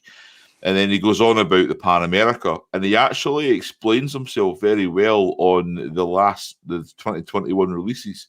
And I thought it was really good, and it was something that I was going to discuss tonight, but I don't know if it's maybe too late for that. I'm not sure. But he goes on about to say that the reason that they're obviously trying to go into the different models of these bikes is because they realise that these are the trends of the future. You know, like the big baggers are the way forward, and for Harley Davidson, they are very successful. It's the most popular selling bike that they have is the bag. You know, clutch cables. What's that? Right. Is that the way forward? Well, I mean, for the Pan America, I mentioned it last week, but I'm excited about it because there's a lot of technology on that bike that Harley hasn't been using regularly recently. Like we've seen little glints of it, like we saw it on your bike back in the day with the V-Rod, like the liquid cooled approach, and you're seeing the inverted shocks pop up in some of their newer bikes, but it's not common, and you're not seeing like full LED panels. Yeah. So I'm really interested in that, especially if some of the leaked and rumored price points are correct, because they're talking about keeping the Pan America around 17. Right. And it's like if you can put if you could put out a Pan America with like a monoshock, inverted shocks in the front, full LEDs, a liquid cooled engine, right, and keep that at a good price point. There's no reason you can't start doing that with some of your street bikes, and then you actually have a real competition for everybody else who is just steamrolling you on these very bare basics that you should have been doing for years. Do you not think that maybe there's just one bike that Harley deliberately takes a loss on, doing exactly what you've said to draw in? Yeah.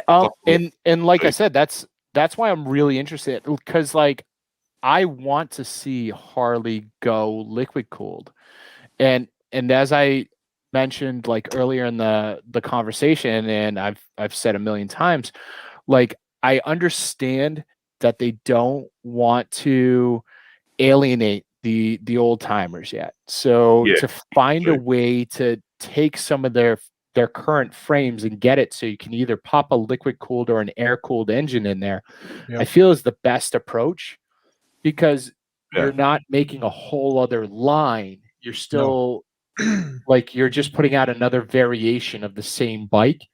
So the old timers can still have their air cooled V twin like that has 50 freaking horsepower for no reason. And then like, you know, somebody wants 120 horsepower and somebody wants a road glide that can go toe to toe with a Challenger, can do that and can have that. Yeah, And I get that. Yeah, I get that. I'd like to see Harley go that route. I don't think they need to reinvent the wheel to do it, and No. that's the problem that I think Harley keeps running into, is they keep insisting on trying to reinvent the wheel, like with the V-Rod. V-Rod was a good bike, but I think it was a step too far away from what Harley owners were used to. And I mean, now in the secondary market, I think people are liking it more. Right. Yep. So here's the thing, right? As a V-Rod owner, my bike that I have in my garage, right, before they stopped production, was probably market value of around about £8,000 or £9,000. Okay, right, 2008. So that was what, 10 years just before they shut them down. Yep. It's probably now, okay, let's exclude the modifications that I've done to the bike, but let's just call it standard one.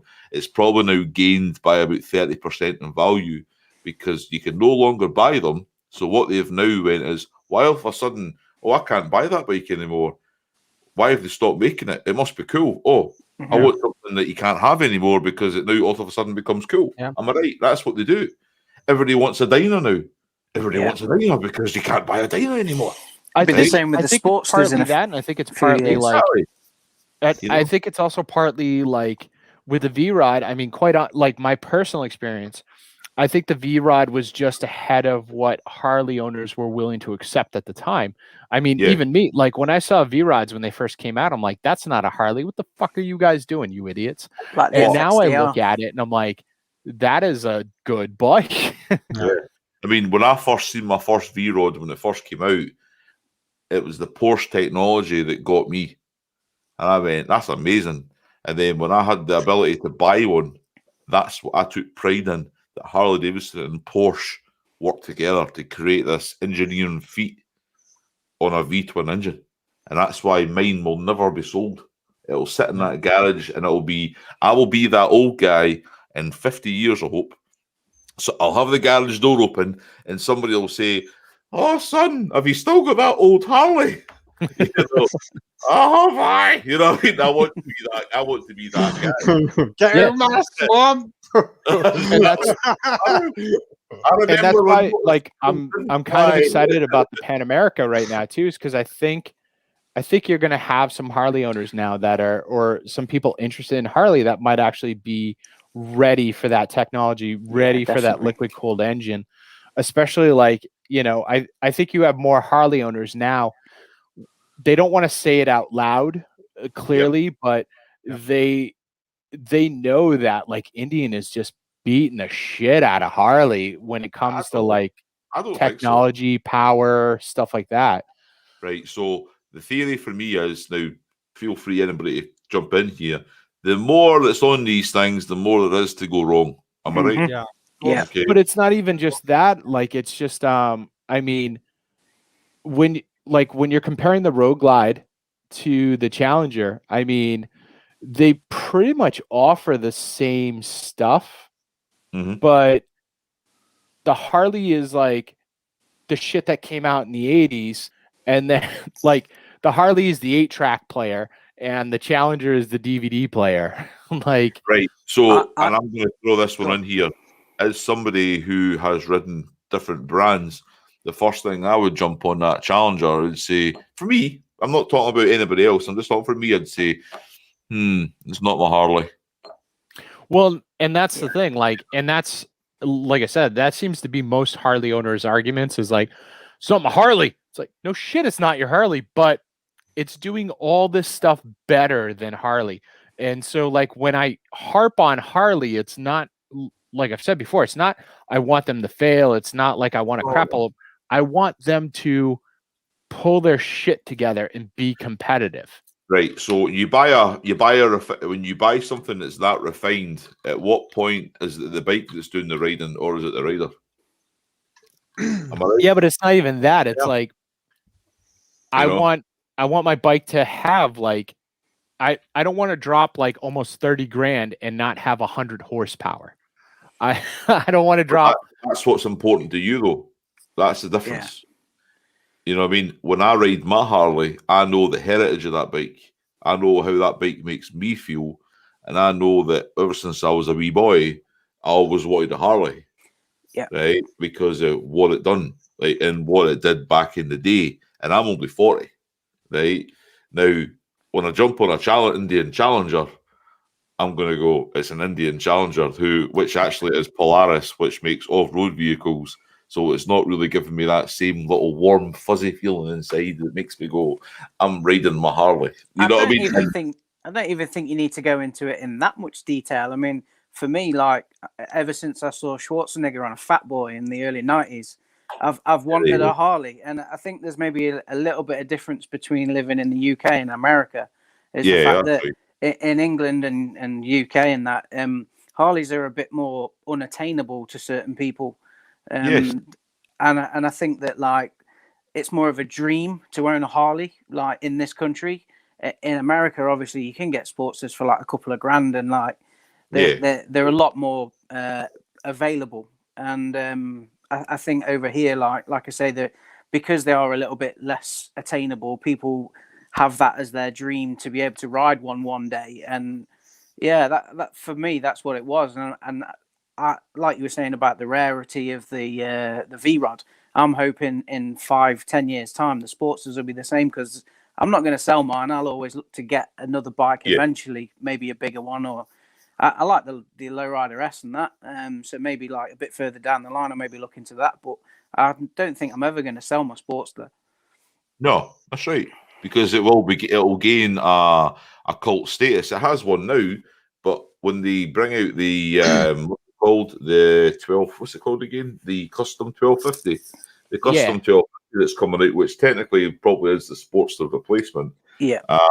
That will become the new thing, and the Sportster will become the cult following. But I think that will depend on price as well, because obviously now there's a gap in the market between the Street 750 and the Street Bob. Is it the Street Bob? Street Bob. Yeah, the Street Bob. Yeah, which you can get this Softail standard. That's it. It's about 12 grand over here. So you've got a bit of a gap between that 7 and 12 grand market where the Sportsters fell in. So now that's sort of gone for now. Like, where do you go? Yeah, I think, like, I know that you're saying that, like, you know, overseas, like the Harley is the dream because they're a little more like they're harder to obtain and stuff. I think, you know, state-wise, we have a similar mentality only because yes, Harleys are everywhere. They're like Starbucks. But the thing is, they're priced so high versus what you're getting. So like, you know, and I mean that a lot of times, like, you know, when you hear people talk about Harley, they tell you that, you know, Harleys are aimed at like lawyers and dentists and stuff. Because it's like people who are making really good money. Yeah, that's right. Yeah. But one of the things about motorcycles and stuff, you know, I mean, Harley. Well, we keep kind of like every week we kind of keep going on about Harleys and Indians and like all the kind of other bikes in between, but we forget about the other stuff like the sports bikes. I'm going to bring Zed into this. Yeah, you know, it's like I was a sports bike rider for years, and one of the best things about riding these things is because they were all priced reasonable from one end of the spectrum to the next, and it got people in the biking, you know. And sorry, on a sports bike sort of perspective, I can understand with the likes of the Harley and the Indian and bikes of that genre. There's sometimes I don't want to ride my bike hard or fast. I just want to ride. Yeah. My bike can't do that. My bike has to be ridden hard. Yeah. It's not like flat out, but you understand, like that's the way it's built and designed. Sometimes I just want to go out and waft Cruise. along this. Yeah, Yeah, absolutely. Well, Absolutely. that's the thing too. Like, when I say that I want my bike to have 100 horsepower, I don't mean like, I'm tearing through the roads nonstop, left and right. Yeah. But I want to know that the power is there when I need it, want it, whatever.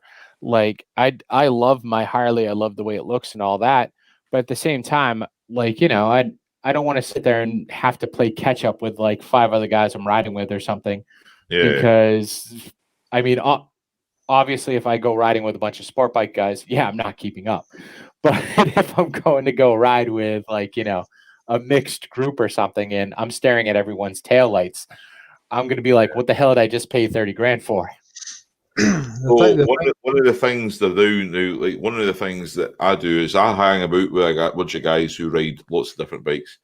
Part of my thing that I'm doing for the charity run this year is a couple of the guys have got Kawasaki's. Yeah. Now, let's face facts. I've spent a lot of money on my engine, right? But there's no way I'm keeping up with a ZX10R. Right? That's just a fact, right? But the rules that I stick by when I go out in a group ride is I'll ride as fast or as slow as the slowest person in that group. So if I'm the slowest person in that group because I'm the one riding the Harley, I expect everybody who in that group with me rides to my speed, not to slip ahead and for me to play catch up, because that's just not how a group of bikers is meant to act. We're meant to be brothers and sisters together, so to speak. Well, that's like the live stream I'm on tomorrow with the basic bikers. That's their whole ethos and it's their whole mentality, because we've got go out and rides. I'm not part of the basic bikers. I just know the guys very, very well. Right. They're all moto vloggers from Scotland. So we've got 1,000cc bikes right down to learn the legal 125s that all go out and runs, and they tailor rides that 125s can come on, and they make sure that we always stick on roads that they can be on. That's right. And that's because you want them to be there, you want them to experience it, you want them to be in the car park with us, see our bikes. It's all about growing the culture, whether it's sports bikes, whether it's Harleys, whether it's. I love sitting and listening to you guys talking about Harleys, and I love how passionate you are about them. Absolutely. I mean, the first person I ever knew to ride a Harley, he always crashed them, and that was Evel Knievel. You know what I mean? Yeah, I get that. Yeah, it's like, and I had the wee wind up toy, and he used to. I remember those things. Yep. Yeah. And I totally get it, and I totally understand. Like I say, it's like not every ride has to be a million miles an hour. That's right. I mean, I'll go out on my own, without my camera obviously stuck to my chin. And and I'll ride my bike and I'll ride it hard. Yeah, of course. And then, but that's because I'm on my own. I wouldn't put it in. If I hang out with my brother or my friends or anything like that who don't have Harleys and they ride like ZX10Rs or 650s or like, and these are all sports bikes that will just zip away from me, no problem. Yeah. Then I would hope, well, most of them, 99% of them do, they turn around and say, well, we'll blast ahead for maybe like a mile, but we'll back off and let me catch up because we're a group, we're meant to go out together. And I think that's a mentality thing that, as motorcyclists, that we all need to remember that we're all in it together. The bikes just cost different values. Yeah. Everyone's at a different stage of their life, you know. Exactly. That's just that. I still miss a sports bike. I will say it's like one of the funnest things I ever had in my life was my MT10 that I had a couple of years ago, and I think I felt like Valentino Rossi on that thing. Some nights is coming home like that. I don't know how I'm still alive.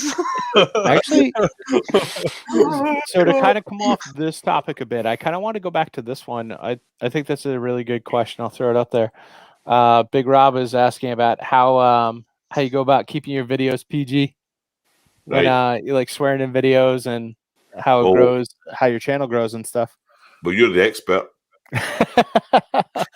I know for myself, my videos I try and keep the swearing non-existent, just so the way I look at it, I need as much help as I can get in my videos. So I try not to swear and stuff so I can reach the widest audience without having to worry Yeah. about being like, pigeonholed into a corner or whatnot, and grow my channel as good as I can.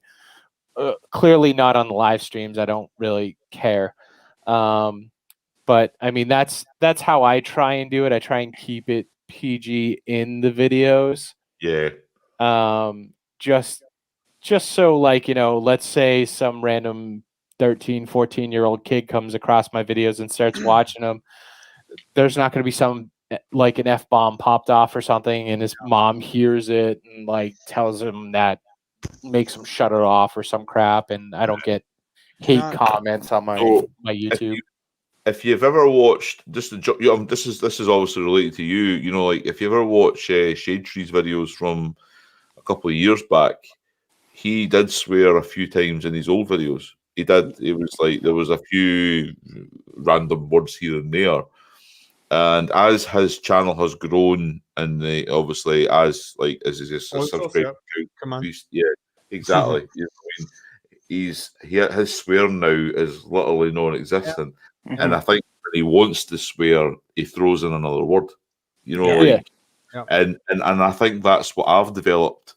You know, like I'm not anywhere near any of these guys. I've only made something like 26 videos or something, but when I have had the want to swear on camera for some reason, I've either managed to stop myself or I've kind of thought in my head what I'm going to say. So there's always a pause. You know, like before I say something, I pause for maybe like half a second and go, right, I need to remember who my audience is here, because it could be, like you say, kids, like who maybe stumble across your YouTube channel, your boss, you know, like your work colleagues, anybody. Everybody could be watching this right now. Certain viewers just in general that may be enjoying the Harley right. content, but they don't like swearing and stuff. I mean, That's right. I know I have one person subscribed that, good churchgoer and all that fun stuff. So if I start like ripping out all the language and stuff, that'd probably be the last time he watches one of my like videos. And again, I don't have a massive audience, so I don't need to be alienating. I've actually set my channel up that anyone under 18 can't watch it. All right. Yeah. Aye. So, and it's that my choice, nobody else's. Because if I want to say something, I'll say it. If you don't like it, don't subscribe. Yeah, I always mark mine not for kids. Like, yeah, absolutely, 100%. And it's not for the sort of long goal. It's for me. Yeah. There's some Scottish words that you say, swear words that express a million things. If you know what I mean. Well, I think the other thing too is like with some of the bigger like channels and all that as well, is I think they're aware of the fact that certain things you say, certain things that you talk about, they can affect sponsorships down the road, stuff like that. A lot of these channels, like they have like companies like Revzilla and stuff like that popping in and like, willing to sponsor their channel. And that's why there's also like certain topics I just don't talk about because it'd be too much of a pain. Your microphone too close to your beard again. Well, there's certain like topics that like I don't even get into just because like I know that like if there ever comes a time where I get large enough where I'm working with somebody or a sponsor or something, that could really like ruin my day. So like, I don't get into the religious stuff. I don't get into the politics. No, that's 100%. But do you know of Guy Martin? Have you heard of Guy Martin? I haven't. He's an Isle of Man TT racer. Now, to make you aware, Guy has now gone into television. Guy didn't conform to what you would class as the normal motorbike racer, and that being bowing and curtsying to every sponsor that might wave a few pounds at him. He didn't care. He stayed true to himself 100% in the sense of he was who he was. You accepted him for who he was, and that was it. Yeah. And that it's like I totally get. It's like one. I will not, like you say, I will not speak about religion. Because it's not a topic that I want to ever broach. There are certain subjects that you stay well clear of, but people have to accept you for who you are as well. Mm-hmm. And if it means you drop a few sponsors along the way, if that's not my goal. My goal is just to put my content out and have fun and meet you guys. Meet you guys. I think it's a fine line to straddle, and like I mean, when it comes to like me personally, like if I ever had a sponsor, yay!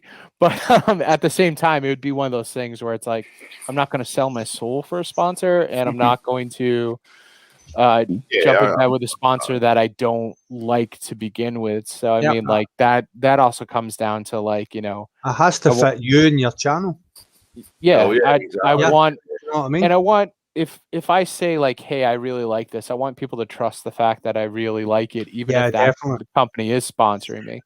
But I think it's just one of those things where it's like there's certain things that you can just leave out that don't need to be in there anyway. So like, you know, I've definitely seen a few vloggers who they've kind of dipped their toe into the politics that are currently going on in the US and that is such a minefield that I stay so far away from like that in videos. So there's your next kind of quick topic actually, is the biker culture that we're all probably quite aware of, right? Do we, you know what I mean, swearing, right? It's not really a big thing in our culture. It's a daily thing. It's a thing that happens, okay? So if you're going to keep your YouTube channel to motorcycle related content, and say you develop your channel to the point of some big company decides to sponsor you who's involved in the biker culture, should they not accept that as a swearing that's part of the culture? Well, see, so this also goes back to my old band days. I like to swear a lot. But at the same time, like when I was making music, a lot of times I was like, all right, there were certain clubs that wouldn't allow you to play because they're all ages clubs and stuff. They wouldn't allow you to have swears in your songs. Right. So a lot of times when I wrote songs, I would go out of my way not to have swears in them, just so I didn't have to change it later, fix it and stuff like that. Right. And I didn't really see it as a compromise as much as I saw it as a challenge. Okay. Because it was very easy for me to say, fuck, like 50 times.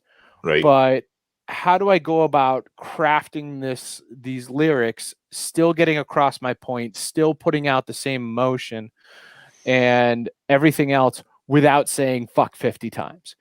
And I've kind of rolled that into my videos as well. It'd be really easy for me to say, all right, well, let's get on the fucking bike and go see what we can do. Oh, look at this fucking bitch just cut me off. I should fucking stab her. Like, you know, like it's like, how do I go about approaching this where, you know, I can still convey everything I want to say and everything I want to, you know, get across and the same emotion I want to get across, while still being able to, you know, have that sort of reach that I want to have.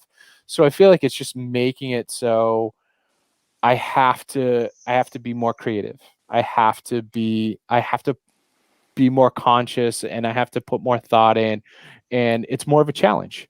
Yeah, I get Can that. you just bleep it?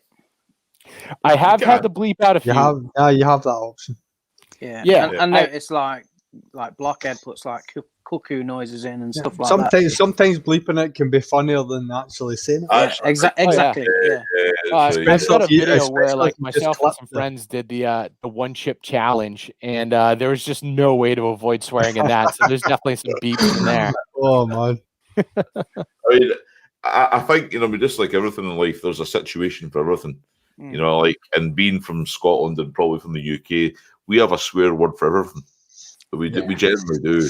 And it's like, especially in Scotland, right? It doesn't matter who you are. You'll have multiple names throughout the day. You know what I mean? It just depends on how you're feeling at that very moment in time. Aye.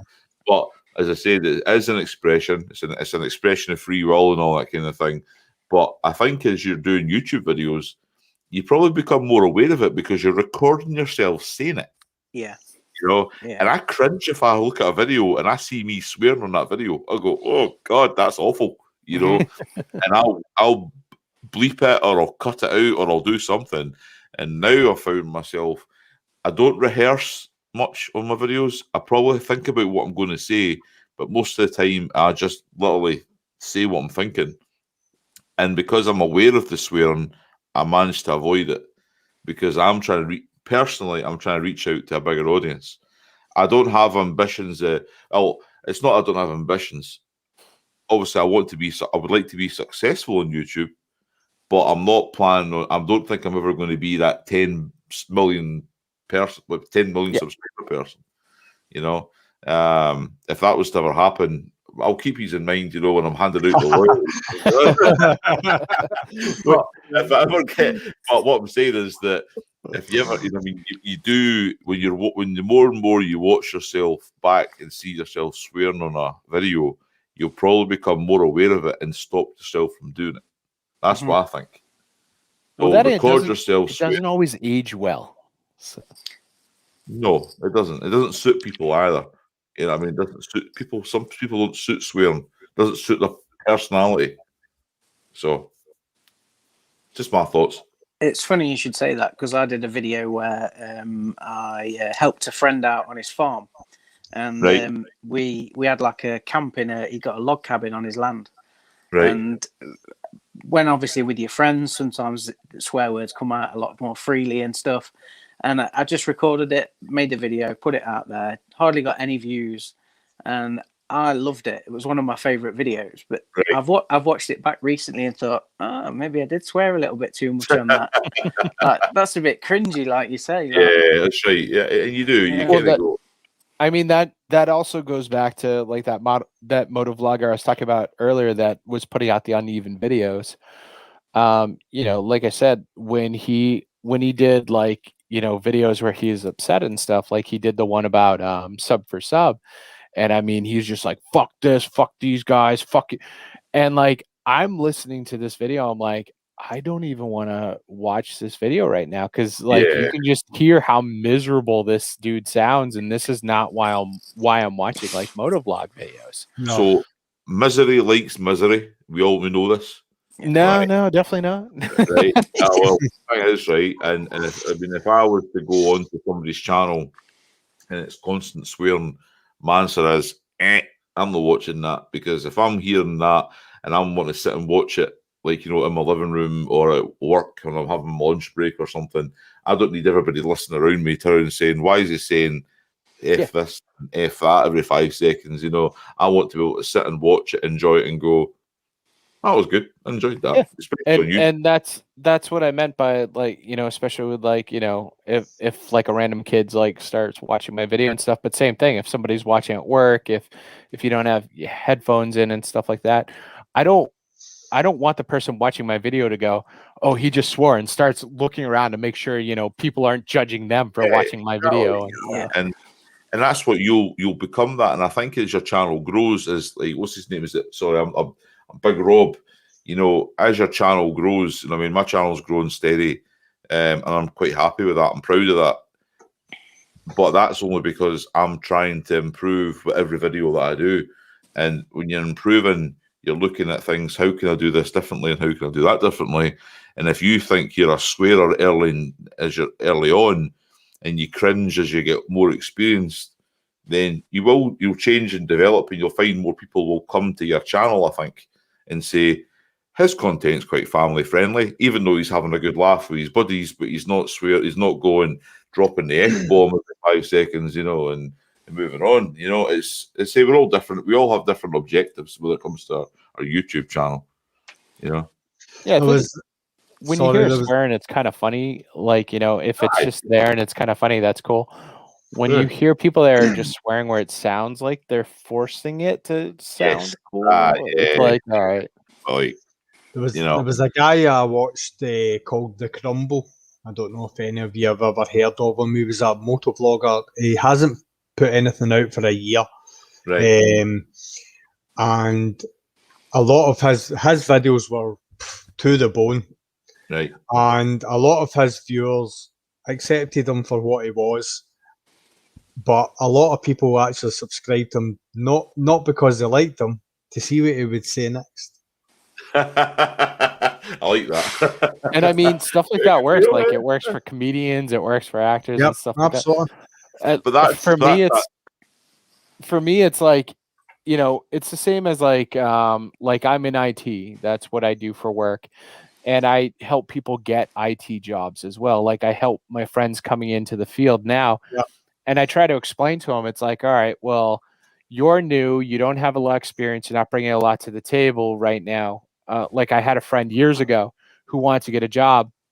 This is maybe about 10 years back. And the dude had like, this white boy with white boy dreadlocks and all this stuff. And like, he had the patchy beard. He just looked like shit. And I'm like, dude, you got to cut the hair. And it's not even like this was part of his personality. It was like, he changed his hairstyles all the time. I was like, dude, you got to cut the hair. You got to shave the beard for you to get a job. Now, look at me. So I was like, you got to do this because you're not bringing anything to the table. You got to give that best impression because, you've got to, you have to reach as many people as possible to try and get that job. And he didn't want to do that. He was like, well, I'll try it like this a few times and see what happens. And I'm like, no, you don't understand. When they reject you, you don't get a second chance with that company. Yeah. So you got to put your best foot forward, the first time. And YouTube's almost like that as well. It's like, you can't come in there and just be like, fuck this, fuck that, fuck you, and expect people to come back for a second time if they didn't like that the first time. Yeah, I totally get that. I'm just looking at the Z-Heads comments in this thing. It's up to the individual as well. The person watching your YouTube video will either be switch off it and go, I don't mind them swearing because that's just how it is, or they'll be like, oh god, it's grinding on me a little bit, and it does grind on me.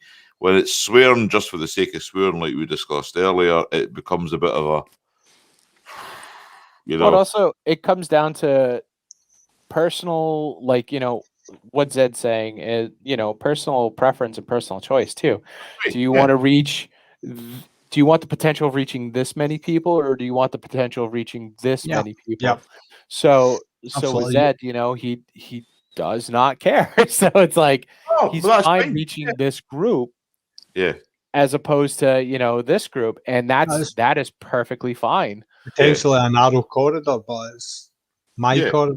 That's exactly what it is. I mean, I watch your YouTube channel, I watch your videos, and I accept you for who you are. Yeah. Yeah. But here's the thing, I don't swear a lot in my videos, right? So when you watch mine, but then if one day you turned one of my, started watching that's exactly what would happen, wouldn't it? You'd be like, yeah, where did all this blinding come from? All of a sudden it was like, this is not Gareth. Off. We delete, subscribe, wipe him out the face of the earth, get rid of this guy. So I would look at it as like, all right, now he's just trying too hard. Well, I would just that's what I mean. So start as you mean to go on is a good phrase. Right? It's like you were saying about Shade Tree, and like his more recent stuff is all bleeped and cut and stuff like that. I watched him like 3-4 years back when he had more of a southern accent and he swore a lot more. And I was watching it, and that's what kind of he felt a bit more natural. To draw in. Yeah, exactly. And I started watching that, and then I started getting to the point where I was bleeping it and thinking he's gone a bit corporate. Yeah.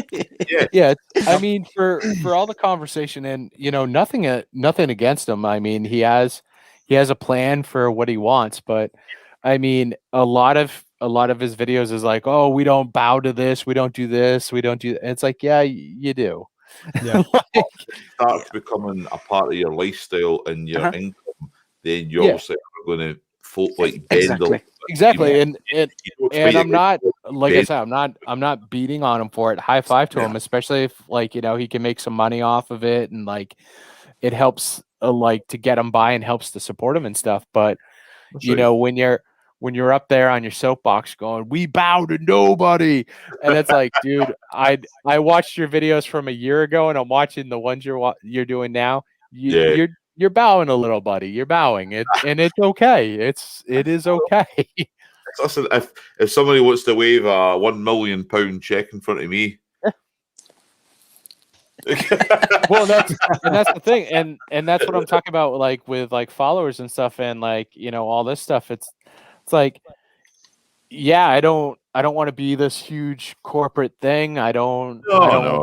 I'm definitely, my videos are probably not the best when it comes to pandering towards endorsements and tons of followers, but hey, if I could get a little bit of money that would help pay for a GoPro here and there, well, I'm not going to complain about that. So it's like It's anybody, expensive. There's people. You've obviously got a few people watching, and I'm going to call it quite shortly for myself. But all I'm going to say is, like any business, you have a business plan, right? YouTube, it depends on how serious you take things. All right. So with YouTube, if you're setting up a channel, for anybody who's watching this, you probably have a plan. Let's face facts, all right? If you're only going on here to, make videos out of sheer enjoyment of riding your bikes or whatever subject matter you're into, shaving dogs or whatever, anything like that, right? It's the truth. There's a video for everybody, right? That you have a plan, you set that plan, that agenda, and you work through that plan to say, I want to aim for 1 million subscribers. I want to make an income off YouTube, and I want to basically be self-sustaining. All I do is do live streams every Friday night and make a fortune doing so. All right, that's a business plan. In order for that business plan to happen, you have to basically have everything in place to get there, and there's no problems with that. I mean, that's everybody's allowed to have that plan. But if when people tell me that this is how they're going to toe the line to become corporate and they want to make money, then crack on, do it. Me, I don't want to fail at anything. I want to be successful, but I want to be successful in here. To me, absolutely, Gareth wants to be successful. So I wake up in the morning and say, I've done the best I can with YouTube. I'm still enjoying it. Keep going on at this pace.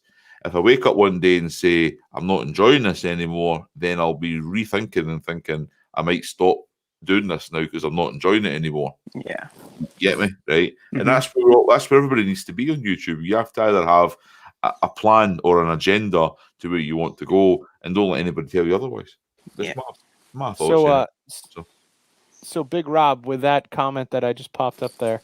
I'll tell you, and through experience being in a band, I'll tell you, you're always going to have people that want you to push the envelope and do the most extreme thing and all that stuff. And this comes back to what you want your channel to be as well, because you're going to have those 5 people in the corner that are like, yeah, start dropping the C word and all that stuff. And if you start doing that, yeah, you're going to make those 5 people happy, but then you're going to get 100 other people that are like, nah, I'm good with this. And they're going to tune out. So I mean, if you're making the videos for those 5 people, then, do live up to those requests, start bagging them out. But, if you're hoping to get those other 100 people, you should probably, just keep ignoring them. Right, guys, I'm going to call it at this one. This is now 25 past midnight here. Yeah, I think that was a good ending altogether. So I'm gonna end the broadcast here. Right, cool. I'm getting a bit old now. You know, this is usually well past my calling it quits midnight anyway. So to end this broadcast, could you just yell "Get out of my swamp"? And that you yell "Get out of my swamp," and right there I'll hit end broadcast.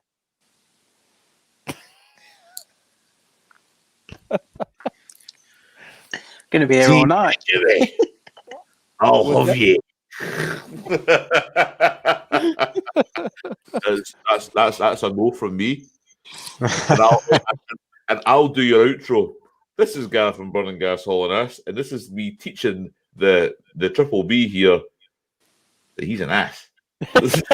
Everyone knows that. Whoa, hold on. One last comment. My swamp. Wait,